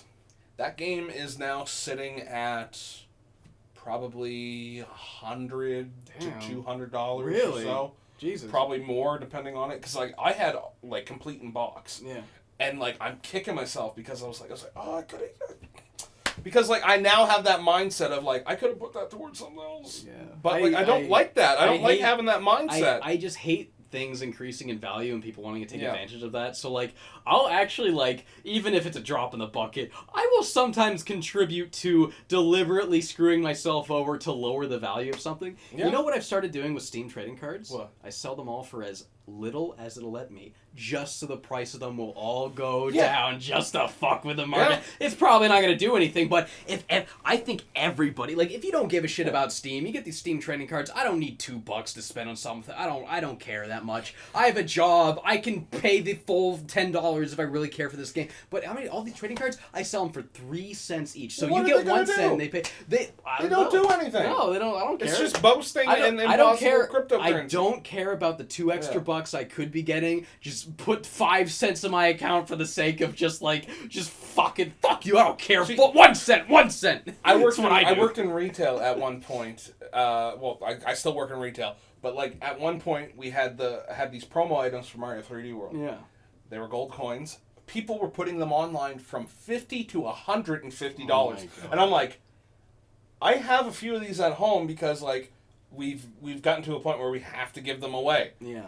We try to give them away as much as possible. You could put the money and I could if I wasn't working there and it could literally fuck my job over. Yeah. I could put them online for $2 and then screw over all these big assholes who are like super rare, limited. That's the thing is I hate those people trying to upcharge this shit. Because they think they're in control of it. The Steam example is kind of like not really. Yeah. That. I just think it's kind of funny. Like someone trying to sell their card for $1 and like this guy's selling it for a cent. What the fuck? I just think that's funny. But this sort of thing, if enough people started selling games that people often pay $70 for, if people were just like, I could earn $70, but fuck it. What if everyone started selling it for $20? People would stop paying $70 to the assholes that overcharge for this shit. That's the same thing with like scalpers nowadays, like with the PS5s. Yeah. I heard from a young girl being like, I got a PS5 for my boyfriend, and I had to pay $1,000, and I literally looked at her and I went, "Are you stupid? Don't buy scalpers." I was like, don't do that. I was like, why did you do that? Because you inflate the price of the thing. And I'm like, they're inflating this price, and you are abiding by that because it is not in stock right now. The only thing that is benefiting from this is them to do it more. Yeah, exactly. If you fuck them over, exactly. they won't invest because they say it's a waste of time. Yeah. They're going to put their money elsewhere, and a lot more people are going to have the PS5s at a cheaper price and no more scalpers. And because the thing is, there are rules about how much we will pay for something, and those rules steadily get made and evolve by people buying and selling. So if you just stop paying $1,000, if no one would pay that much for a PS5, they wouldn't be able to do that anymore. But it's one of those things that it would be just such a gargantuan collaborative effort of everybody that it'll never happen, unfortunately, obviously. But it's one of those things where, like, fuck it, I'll sell a Steam trading card for 1 cent because I don't believe that shit. I don't fucking care. It makes you feel better. Yeah. We got way off topic. Anyway, that was thank a funny you for the question. Yeah, thank you. That led to some funny, fun discussion. What do we got next? That was yours, right? Yeah. I think it was. Yeah. Okay, so I got one from Plasma52. This guy says that he got scammed out of 400. I don't know if that's euros or pounds. Sorry, I'm not that familiar, but I think it's euros. Scammed out of 400 euros earlier today trying to buy an Xbox Series X. Just literally what we said. Yeah, literally. Thankfully, looking into getting it all sorted out with my bank's help. Felt so dumb for falling for it. Anyway, beware shitty fake companies. Yes. Amen. But with that said, have either of you been scammed before or nearly scammed? Yeah. Thanks for the fun podcast. Yada yada. Cheer me. Oh, you always cheer me up and make me laugh. Oh, thanks, dude. I'm really glad that we fucking make you laugh and shit. I don't consider myself a funny person, but people always tell me that I feel that I'm funny, so maybe I am. I don't know. But I actually totally did get scammed over The Witcher 3. Yeah. Back when that game was brand new, it was a point in my life where I had a lower income because I just worked retail and my YouTube channel wasn't anywhere yet. So I was making maybe $500 a month. Nothing. Yeah. I was making dog shit. Still with my parents. Like, this is a while ago.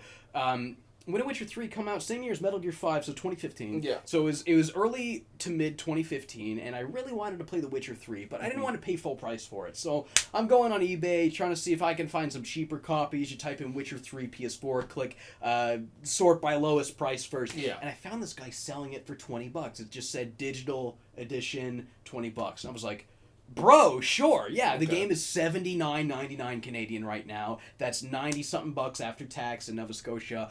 I can get it for $20 digital. Sure. I usually like getting my games physical, but yeah, it's 20. Okay, yeah, it's a new thing. I want to play it, whatever. So I do it.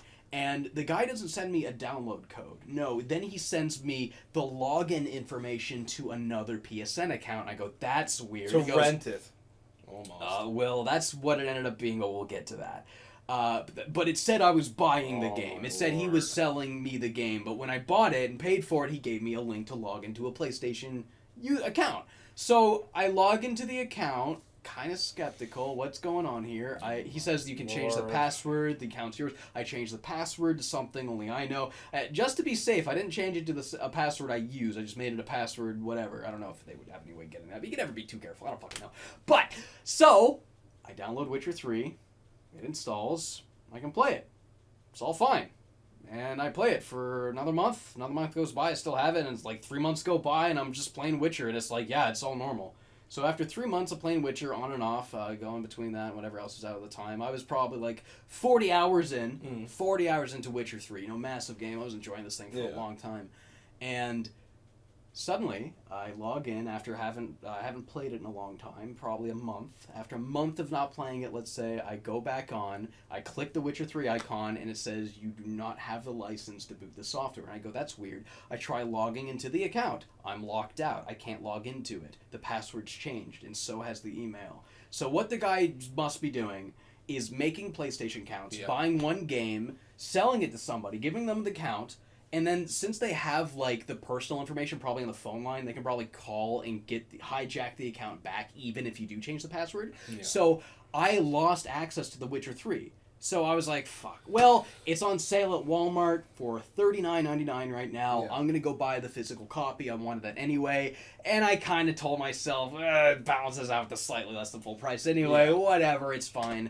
So, yeah, I got scammed out of my copy of Witcher 3 after being 40 hours in, but I put in the disc, I boot up the game, and I reinstall and everything, and my save's not there. My 40-hour save is not there. And I go, that's weird. So I look into, and I go to the thing, and maybe it's because it's in a different account. I log into that account, and I put the disc in, and it's still the same thing, no file. So I found out what it was is I had a European copy of The Witcher 3 downloaded because it was a European account. So the data, the file was region locked. So my 40-hour save, I could not play with a Canadian copy of The Witcher 3, and I had to start the whole fucking game over. So not only did I get scammed out of my copy of Witcher 3, I got scammed out of my fucking save! And I had to start the whole fucking game over. I just remembered this. I did actually get scammed before. Oh, yeah? Prior to the Amiibo stuff. Double scam story. This is about a gaming PC, the one prior to the one I built with my buddy Zeebly and his brother. Yeah. So I was literally out of a computer. I was working at Subway. I needed a computer. Yeah. I just needed something that I could stream off of because I really wanted to get into streaming around that time because this was like my step forward to doing that. And so this guy was like, yeah, I can meet you after work, blah, blah, blah. So we drive out there. Yeah. Apparently this guy was mutuals with Alex. Huh. And I was like, okay, so you must know him. Do you know the guy's name? I'll bleep it out. I do not remember. Because if Alex knows him, I wonder if I know him. So I get over there. I have to come all the way out towards around this area. I come out. I text him. I'm like, yo, I'm here. He's like, oh, okay, it's cool. I'm just resetting the computer. Yeah. Just making sure all the stuff is off of it. So what he was doing was he was replacing any of the components that were in that computer with cheaper, shittier ones. Oh. And the power supply, like, I shit you not, James, running it was tedious as all hell. I would boot up something, it would power off on me. Because the power supply was not good enough. Oh my god. I tried everything. I tried to look into what was going on with it. It was just it just could not keep up with what I was doing. That must have been so frustrating. It was so frustrating because I spent like $250 on this thing. It wasn't the greatest PC, but it was still something that I could work with. Yeah. Nothing. Ass. Complete garbage. I was pissed off. It works for my grandmother because she doesn't do much on it, right? She does Facebook, YouTube, plays solitaire. That's about it. That's, you know, Kijiji from time to time. It's basically Craigslist. We've talked about it a lot. Just watch all our podcasts for fuck's sake. Anyway, every time you mention Kijiji, we have to tell the Americans who watch us what that is. Buy and sell meetup, eBay, you know. Yeah. So I get this really shitty computer. I'm booting it up. It runs good for one day. Then it stops. I don't contact this guy because I'm just too angry. I was going to lash out with some hard shit. No good on you for tempering that. Not putting that on. Worked towards getting a new PC, which I got now. But like, goddamn, I was infuriated. Yeah, I would be. Because I was like, I know what you drive. I could easily do something to your bike. No. But my grandma taught me right not to do that. Yeah, that's so shitty that he would do that to you, though. I was so fucking pissed. Because did it have Because it took him a half hour to come down, and I should have knew from that. Oh my god. I was just really desperate for a PC. It took a half hour for him just to get out of his house? To factory reset his PC. I was like, why couldn't you knew I was coming after work? Why couldn't you have done it then? And I was like, I should have pieced that together, but I didn't. If you're selling it, you should have. You should have had it ready. You should have already had it ready. That sounds. I was pretty pissed. Fishy. Yeah. So I after that I was like, I'm gonna keep an eye on this guy. I stopped keeping an eye on him, and then I just went and built my own PC with my buddies. Well, I got one more. Yeah. Because I thought of a funny one when a time that me and my friend scammed Walmart. Tables have turned. Okay. So this was accidental. I might have just told this story in the podcast before, but basically, we pretty much accidentally stole from Walmart is what happened. So, I think I told you this before. It was me and my friend Dylan, and we were in, I think it was early college, so it was probably 2013, 2014, around then. Ratchet and Clank Into the Nexus was out on PS3, maybe a year old, and me and my buddy were at Walmart. And I was thinking, I really should try and get to those Ratchet and Clank games because they're platformers. I like platformers. I play Sly Cooper. I like that. Let's try the other Sony stuff. And so I got the Ratchet and Clank HD collection at Walmart for $20, and right beside it was the newer one, Into the Nexus, also for $20. So he's like, "Oh, I haven't played the new one yet. I want to get that." So he grabs that one. I grab this. They're behind the glass case, so they're like in the thick plastic cases and everything. Yeah. So we bring them up to the counter, and the girl just takes Dylan's out of the case and gives it to him, and takes mine out of the case and gives it to me, and I pay for it, and we go out. Yeah. And then Dylan goes, "Well, thanks for paying for it. I'll just pay you back. I'll just transfer you the money." And I was like, "What money?" He's like, "For the game." I was like, I didn't pay for it. I paid for mine. He goes, "Oh, no." So we realized this when we were 15 minutes a walk away from Walmart. And if it was any other store, it's Walmart. We would have walked back and returned it and paid for it. But it was fucking Walmart. They're one of the most rich Walmart is companies the ever. Shinra of our world. I'm making video game adaptations. I don't feel bad about it. And it was the cashier's fault because she opened it. The security thing and gave it to us without waiting for him to pay for it, and I guess she just assumed he was going to walk to the other cash, but she just kind of gave it to him and didn't make me pay for it. So I think it was more on her than us. But that was just funny, him just saying, "Thanks, by the way, I'll send you the money," and I was just like, wait, what? Just oops. But if I didn't buy it and you didn't buy it, who bought it? Nosferatu. The only other time I accidentally stole was from a sushi restaurant, and I ran all the way back down the street because it was at a convention, so I was at a hotel with my friends, and I ran all the way back to pay when I realized we didn't pay for this because it was a family-owned restaurant. It was it wasn't $20 either. It was also $60 because we got food together. And I'm going back to pay for that because I couldn't do that to a family-owned place. But Walmart, they're not going to be affected by that. Whatever. But yeah, there's a fun little story. What do we got next? Am I doing a question or your question? I forget. I think that was your question. So my question comes from Blade Brand, which asks, last month you made a comment about how you didn't like fighting games, saying Tekken was that was me, yeah. A bit different because there was 3D movement involved. Mind elaborating what it is you don't like about 2D fighters, not including Smash? I mean more like Street Fighter, Mortal Kombat, Guilty Gear. So basically the typical combo fighting games. Yeah. I could easily say the same things with you, probably. It's having to memorize inputs that aren't as basic as you might think. There's multiple button inputs you have to do for certain special moves. You have to do certain analog inputs, things like that. I just don't find it fun. Arcade fighters, in my opinion, aren't my forte.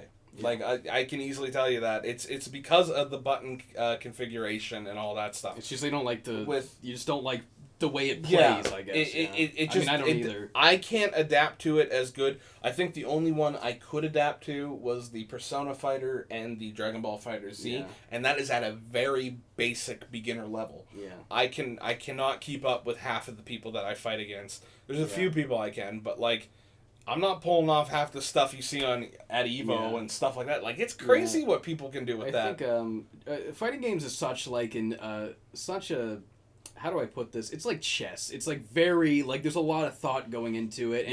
And I get it. I get why people like it, but I just feel I don't know what I'm doing, and it's just not the sort of thing that pulls me in. I just don't like that sort of thing. I don't like being one-on-one with one other person and trying to be read them and do this and that. I like movement. I like snowboarding, I like jumping, I like going on adventures. That's the sort of thing I seek from video games. Just being on one screen and just fighting.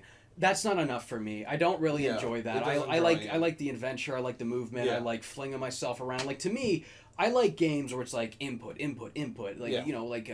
Mario 64 and Sonic Adventure 2 are good examples of that. They have very high skill ceilings because of input stuff, but the input's not inputting a sequence of things. It's me. The inputs disappear for me because in my funny jumper. You brainstorm what you can do to get to that. It stops being Z and A and B and C right. It becomes I'm going to long jump into a wall, jump into a dive. Yeah. And those inputs, stopping inputs, have become those actions. But for a fighter, I can't make sense of a situation where I'm just in front of a guy and I have to read what he's doing and react to him. I am so bad at that. I do not enjoy that. I don't like it. But if I'm doing that thought process for the environment around me, how do I break that crate? How do I open that door? How do I get up to that cliff? That's the shit that makes my brain can make sense of. So it's like, I guess it's just the intimate one-on-one, like, showdown, reading the combo. It is such a technical fucking thing for my brain that I just hate it. I get overwhelmed. I'm never good at them. I can't get good at them. I've tried to. I used to play a lot of BlazBlue and Street Fighter with friends back in high school, and I don't know. I don't fucking like fighters. Yeah. Hope that makes sense. Yeah, I don't know. Something you might enjoy might not be something someone else enjoys. I mean, like, we all have our things. If you like 2D fighters, that's cool. It's just, we might not be as good as you might be.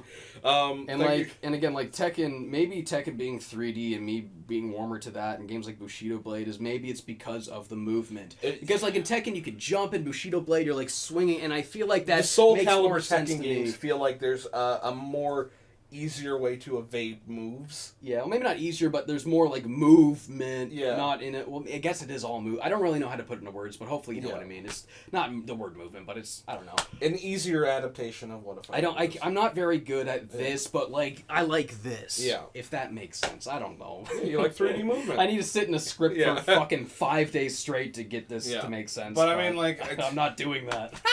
Sorry. There's not much you can elaborate if you. You don't need to elaborate on something if you don't like it. I don't like fighters because I don't find them fun. That's my answer. Yeah. I find certain fighters fun, but I'm not that great on them. Thank you for your question. Yeah, thank you. I got one from. I guess we're moving on. I'm trying really hard to think of how you would pronounce this. Nocturne Prividini. I tried my best. Got an odd question. What microphone do you two use? We both use... AT2020. Yeah. Audio-Technica. Audio-Technica 2020. Yeah. That's the one right there. Yeah. All right, what's your next one? Yeah, they're pretty good. XLR cables. Oh, yeah, XLR. You'll need an audio interface. Basically, what you want to do is it's a little more than just plug in and use it. You have to buy a box to plug it into, XLR stuff. So just go into your local Audiotronic place. Like, we have Long and McQuaid here. I don't know what you got. Radio Shack, maybe? Anywhere that would sell, like, studio quality, like, instruments and microphones and gear. Like, studio audio stuff. Find a store that does that. Go in and just say you want to do YouTube videos and ask for an AT2020 and what you need to plug it into is what that's what I did, and the guy just showed me what I needed and got me the cheapest thing that works for what I do. That's a good, well, not cheapest thing, but the cheapest thing that is the quality I want, basically. Yeah, I find XLR cables, you can definitely notice the quality difference in them because my buddy Zeebly had an Audio-Technica 2020, but it was USB interface. Oh, yeah. So there was a difference in quality compared to my mic, and he was like, "Oh, you lucky son of a bitch." Yeah, I think XLR might actually be an analog wire while USB is digital, and I think that's why it's like crisper and cleaner. And then I think the interface turns into a digital signal that goes near your computer. Yeah. So it feels cleaner because that's digital audio is just kind of a little. Heck yeah. I don't know what I'm talking about, actually, but I just know that it's better. We've got a question from Gert Gamma. Hi, James. Hi, Brady. What are your least favorite platformers? Both Brady just decided this guy's 6. I just said I was 6. Hi, James. Hi, Brady. Brady. What was the question? None of your business. Hi, James and Brady. What are your least favorite platformers, both 2D and 3D? My least favorite platformer is Chester Cheetah Too Cool to Fool. God, I actually played that game when I was like 6, and I used to go to daycare during the day. They had a Super Nintendo there, and they had that game. That game's I don't think I actually played it though. I think I just watched them play it.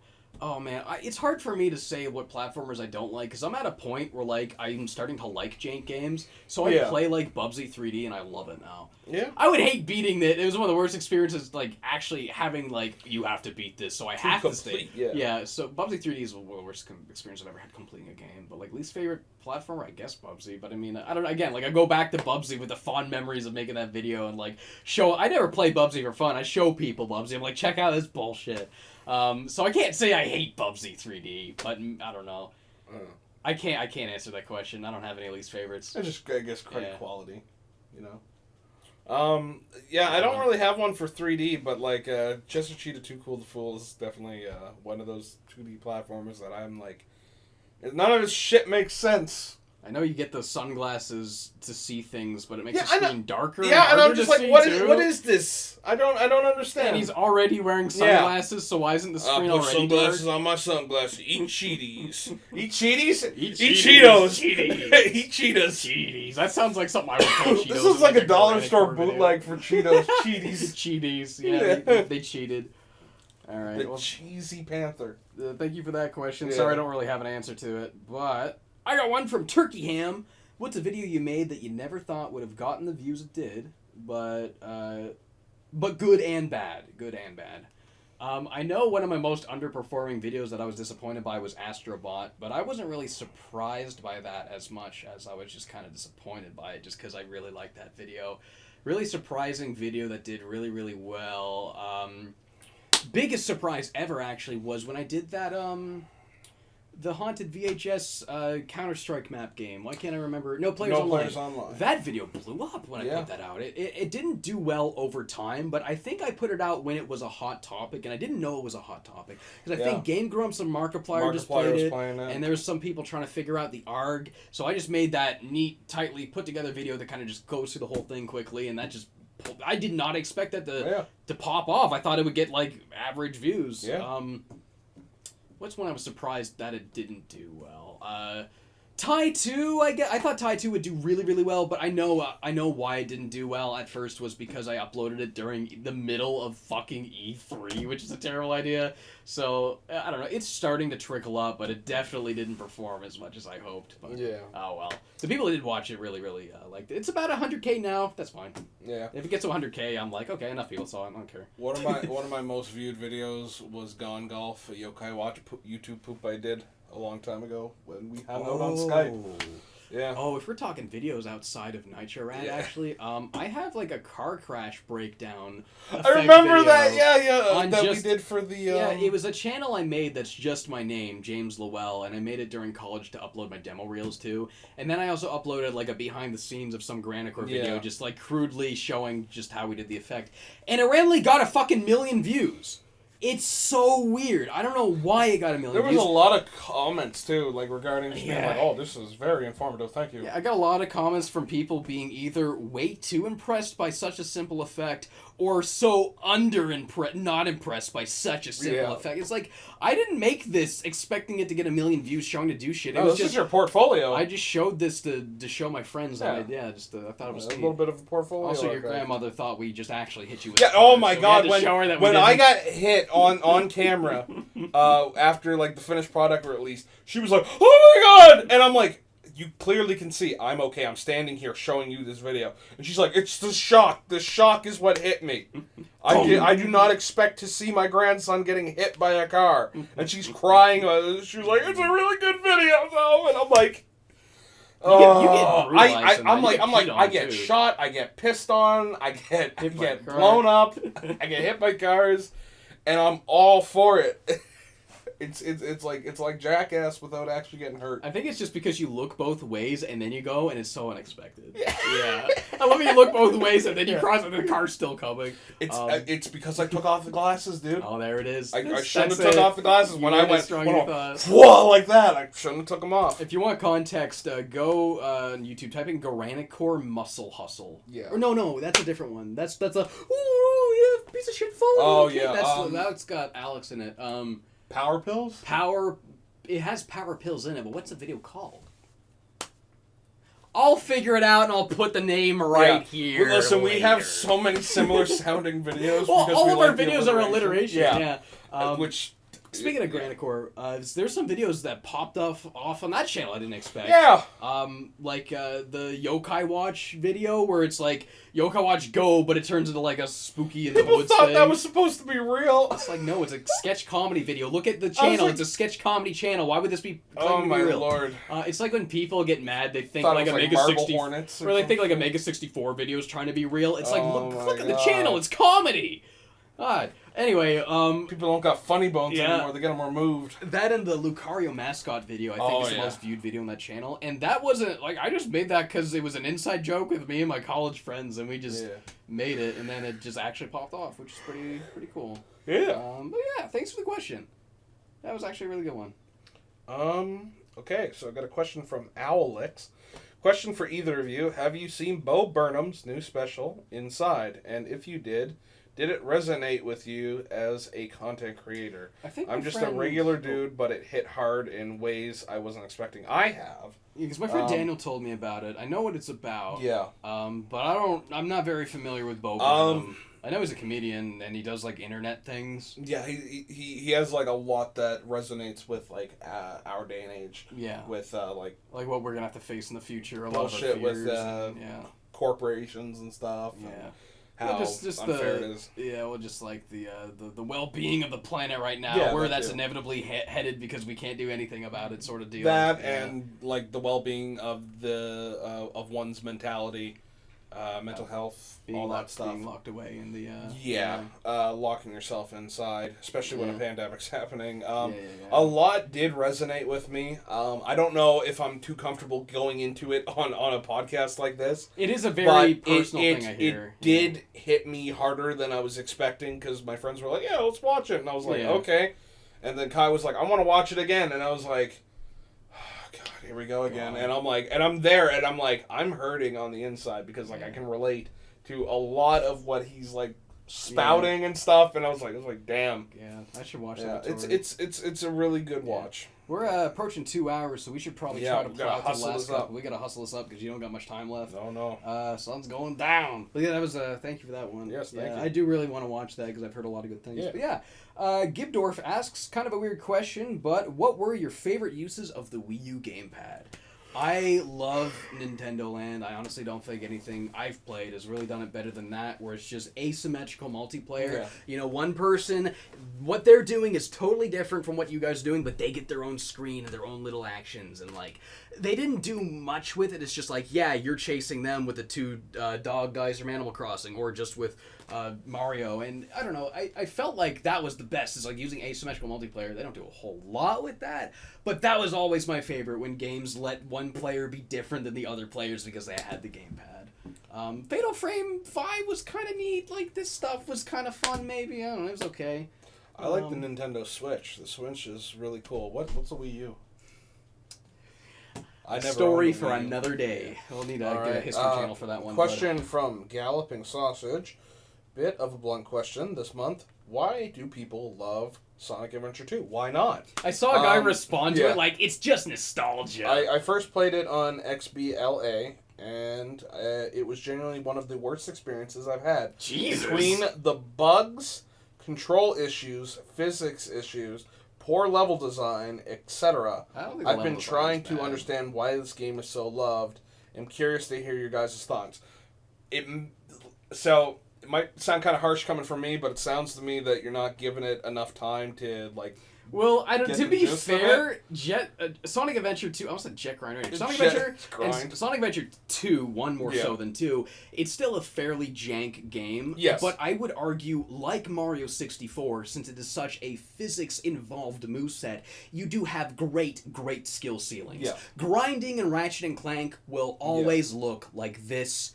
You're never going to go faster than this. You're always going to jump at the same time. You're always going to change rails at the same time. It's the same experience. Sonic's last level, if you are good enough, if you're as good as me, if you've played the game as long as I have, you can make it look like this.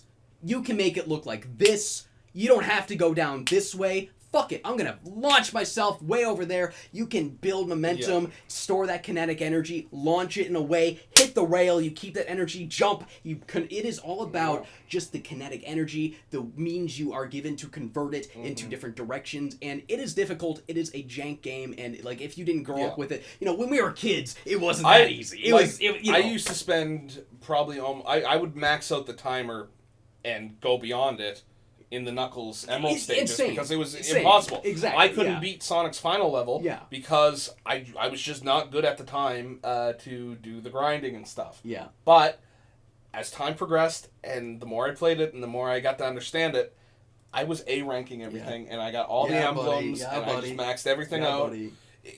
I'd say give it a little more time. Like if you've moved on from it, like obviously, it's I'm not gonna tell you to play something you don't want to play, but like. There is more to it than just nostalgia. It is, and again, I'm all about movement. Yeah. It's the movement. I can do things and pull off maneuvers in Sonic Adventure 2, and yeah, it's kind of jank and kind of broken, and it doesn't always work, and the rules don't make sense. But hey, I know those nonsensical rules. I can run up those walls. I know where the hitboxes are. It's a game that gets better the more you learn it, and again, because of that.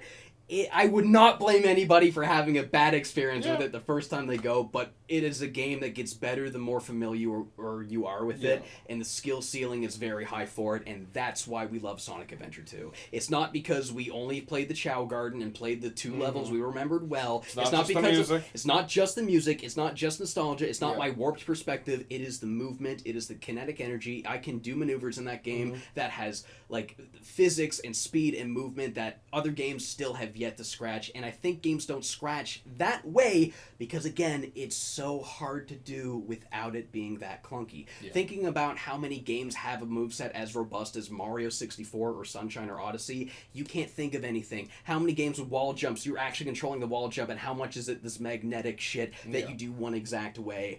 It is the freedom, it is the movement, it's the energy. Sonic Adventure 2 does that. It's clunky for it, but when you learn it, I'm repeating myself. That's why I love it. Yeah. I hope that can get across to you why we really do like it. Because I really don't think it's just nostalgia. I think that really just is an easy and thoughtless way just to write off something you don't really. You know that doesn't make sense to you. I don't really care. It's just nostalgia, right? And I feel like you're just kind of really not giving us credit for how we really like these things. I hate it when people just say one word and write it off is what I'm getting at. But, absolutely. But I don't know. Whether you agree or not is totally fine, but I just hope at least that made sense to you in some sort of way. But yeah. Thank you, Galloping Sausage. Thank you. And I appreciate the guy asking the question in like a genuinely curious manner. So just being like, why do you like this bullshit? Some people what the fuck is this dumb baby shit? Some people have no desire to really understand why people like shit. But I just want to undermine you and put you down. Like I don't I don't like fighters, but like I respect fighters. I like watching people play fighters. I'm not into that, but like I get it. I know because I made the effort to like be interested in it and try to discover something that I didn't know. And I think that's a very admirable thing for people to even being an observer is a aspect of it, right? Exactly. Cool. I got one from Game Master 15 or Game Mast 15er. This guy's got 2 questions. I'll answer one. If you got 2 questions, we'll pick one of them. Yeah. I know this asked one of the last time. I'm a huge fan of your Halloween videos. Do you have any specific ideas this year? Yeah, I'm going to be doing Kuon. It is a FromSoft game that they made after Echo-Night for the PS2. It's kind of like a more traditional tank controls, fixed camera angle horror game like Silent Hill or the earlier Resident Evils, but it's kind of like in feudal Japan. Apparently it's really bad, but hey, I got it, and that's what I'm going to be doing for Halloween this year. Right on. Alrighty, what's your next one? Thank you for the question. Audio asks, at what point do you guys think the twilight of mankind and the dawn of Ether converge in this corporal dimension? Well, when 2 pieces of bread come together to make a sandwich, it's up to you to put the meat in there. Depends on if you want veggies in there. I didn't understand the question or the answer. Ask weird questions, you're going to get a weird answer. Yes, that's totally fair. Quote from Brady. All right, I got one more from Mr. Businessman for James. With your review of Psychonauts coming up soon, I wanted to ask, what do you think a level based on the inside of your mind would look like? Ooh, that's a fun-ass question. Oh, what would it look like? It would be weird. What goes on up there? I like platformers. It would be scary. It would be horror themed. Yeah. Like X2 is the horror theme level. It would definitely be horror themed. But if I had to make it, now it's in my head and it's scary. Now I have to take something about me that's like, I don't know. I deal with like imposter syndrome. I got like a lot of eyes on me that causes me anxiety. Maybe some sort of feeling of being watched Like maybe I would be the creator who created the movies and the thing that people liked, but now I just have to deal with this horrible following of people always, and then I feel great, and then there's security cameras everywhere. This idea of being watched, yeah, it would be like that. Like I feel like I'm always being watched. I don't know what to make of that, and then there's conflict there, and then we'd like have like cameras and stuff. Maybe you could look at security cameras and like warp to where you're looking at and do some cool like mind bendy stuff with that. I don't know. I feel like it would be horror themed through like the fear of being watched, because I do like get overwhelmed when I see that number sometimes. I'm like, that's a lot of eyes on me. You know, just that little fear dancing in the back of my head would be something fun to make a level out of. So that's what I would say we would do. Yeah. Thank you for the question. That was a really good one, by the way. Question from Tactical Tuna asks for both of you, what joke are you most proud of when it comes to Granicore? This one. Anyway, the one I said earlier was like, I gotta poo, I gotta pee. Yeah, I gotta pee, I gotta poo. Oh, there's a couple. Most of the jokes are on you, though. I really like the one that you did, and I will literally take this to my grave. I can't believe he would do that to me! A pizza delivery! And everyone I see will quote that in the comments, and I'm like, I remember when you thought that wasn't going to be funny, and I was like, it's going to slap. Everyone's going to love it. When I said that, I was like, is that funny? I don't know, but you were laughing. You're on the ground. That was hilarious. Yeah, oh my god. No, that is one I'm really proud of in hindsight. One of my favorite editing gags that I'm very proud of, just because of how long it did, was the whole fighting game thing, and that same video, you really fucked up this time, big boy. And just that quote, you saying that, I still quote that all the time. Yeah. But this the whole final combo, and then the callback to the first Nuclear Gamer video with golf. Yeah.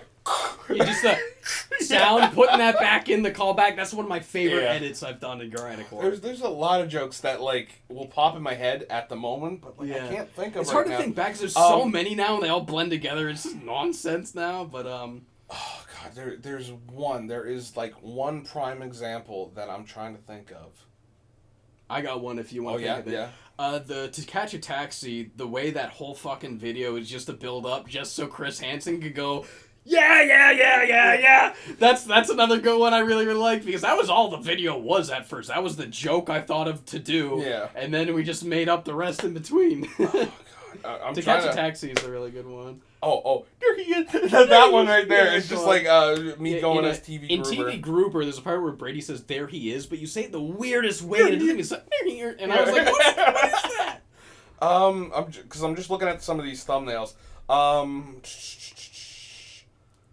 There's so many good videos. So many good videos. God, if you haven't gone down the rabbit hole that is Granicore, please do. Yeah, gotta do it. We've made so many stupid nonsense comedy videos over the... Comedy? Are they funny? They're funny to us. I don't know. There's one...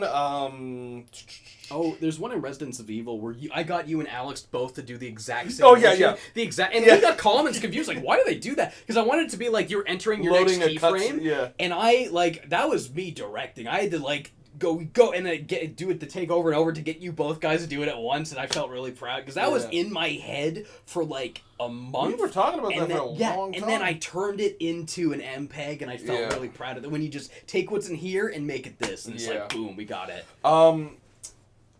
Nuclear Gaming, like the first ever one we did for Wrecking Crew. It's Ice Climbers, Balloon Fight, some other game.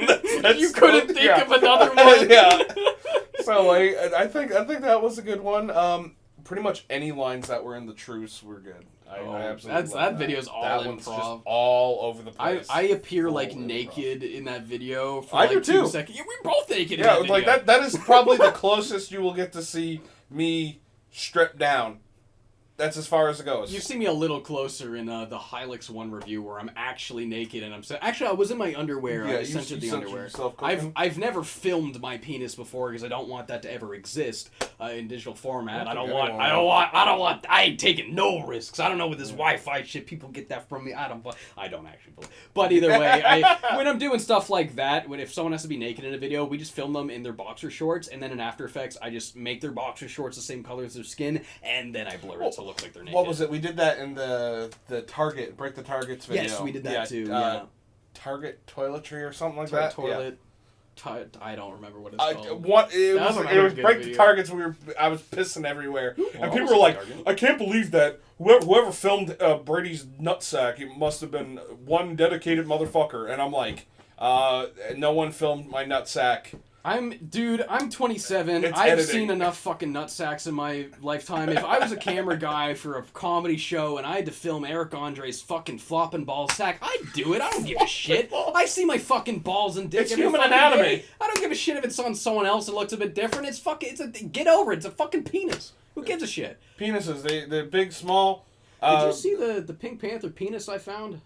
Yes! Yeah, no, I was like, yeah, no, someone... I can't wait for people to watch this podcast, and I just say that phrase, and you go, yes! Someone literally decided, instead of getting a fucking coat of white paint to cover over this, they improvised and went, I'm making one of the most jankest, weird-looking fucking Pink Panther censorships of a penis. Oh my god. So basically what happened is me and my girlfriend were just walking. Yeah. And we walked by this house, and we walked by it tons of times, but now there's a big graffiti Pink Panther on it. Here's a picture. Yeah. A big graffiti Pink Panther, and I go, that looks like it used to be a penis. So there has to be a story here now. Yeah. If it was Pink Panther, okay, drew Pink Panther, but it used to be a dick. Now there's a story. Yeah. What happened here? What happened here? Did someone draw a penis on this guy's thing, and instead of just painting over it, he thought, let's turn this into the Pink Panther. That'll save it. Like, I remember, when I was in elementary school, if someone graffitied the word fuck on the side of the wall, temporarily until they could get it painted over, the principal went out with a Sharpie and turned it into the word book. Yeah. Because you could turn the U into an O, C to an O, book. And that was a good way of making it say something else until you can paint over it. But no, this guy just had to choose between painting it white and making the shittiest Pink Panther Picasso painting ever. And he went put Pink Panther, baby. I don't know what happened here, but... He could have just made a rocket and just went, rocket. He could have just painted over it and just not had anything on his garage. Well, I don't know what is the story behind this? I need something to cover this up. Fred Flintstone, Pikachu. He's like going through like a face paint catalog. Deadpool, Pirate Patch. SpongeBob. Which one of these? Tommy looks, Pickles. It's like Reptar. It's like which one of these looks kind of like a penis. Pink Panther's got the ball, Pink like Panther? the little Pink penis. Oh my god, pink penis. That's the end of the podcast, everybody. Have a Is good it? day. Are we done questions? No, we're not done questions. I'm done all my questions. Are you done? I think I need to do one more. Here, let me see this. Oh, I accidentally skipped one. Wow. Shit. Okay, so I did skip one. Oops. So I'm gonna do one. Let me make sure I didn't skip any others. No, I did all mine. I'm scrolling through my questions and I just found the Pink Panther penis on my phone again. I forgot that was the last picture I took with my phone because this was yesterday. Yeah. This is yesterday. We were walking home. All right, so I got one more. I guess I skipped over. Sorry about that. Sorry about that, mine. This one's from Steve. I know James is a big fan of the 3D Rayman games, but I'm not sure if either of you have talked about Origins or Legends. What are both of your opinions on them, and will they ever be covered? Probably eventually. I mean, I would like to go through all the Rayman games again, including the other ones I didn't like. I can make one video about the Raving Rabbids games and kind of what that spun off into, and then make a video about like Origins and Legends after recovering 1, 2, and 3. I think I've actually never beat Origins. I've played through most of it. That game's really good, but I love Rayman Legends. I feel like that was the one where like the world just really got painted in. It just looks fucking gorgeous, and like the whole shit with Murphy and the gamepad stuff was like really cool. And I really love the online, the whole online gauntlets. I would do that every day. Me and my buddy Dylan, we would just get the Wii U out, and I would like be going as Murphy, trying to get the thing as far as possible. He's Rayman going as far, and then we would switch. That was like a really fun like online multiplayer for Rayman Legends, and we played that so much after like beating the main game.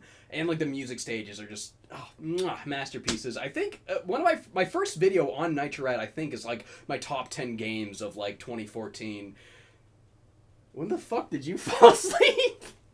Oh well, and that I named that my number one game of that year. Yeah, those games are sick, but I will talk about them eventually. Just I mean, there's a billion things I want to cover, so I don't know when that'll be. Maybe it could be next year, it could be the year after. I feel like I gotta reclaim my title as the Rayman guy, Because people kind of know me as the Rayman guy. I kind of look like Rayman. I've covered Rayman, but it's been a while since I covered Rayman. We did the Rayman Arena a little bit ago with Ant Dude. That was like really fun. But I mean, I want to get more Rayman stuff, but it's hard to like want to go back to stuff you've already covered because it's like I could make new, and I've been doing that with Ty, and that has been a cool experience. But when it's between that and then wait, I could just cover a new game I've never covered that no one. I kind of would prefer to do that, so it's kind of hard to convince myself to do it. But eventually, I promise you, I will finally tackle Rayman Legends and Origins. So thanks for the question. That's all the questions. We got that wrapped up. And I guess we're done the podcast. Thanks for watching. What time is it? It's almost 9. Oh shit, I'm late for school. I gotta go to school. I got gym class today. Bye everyone.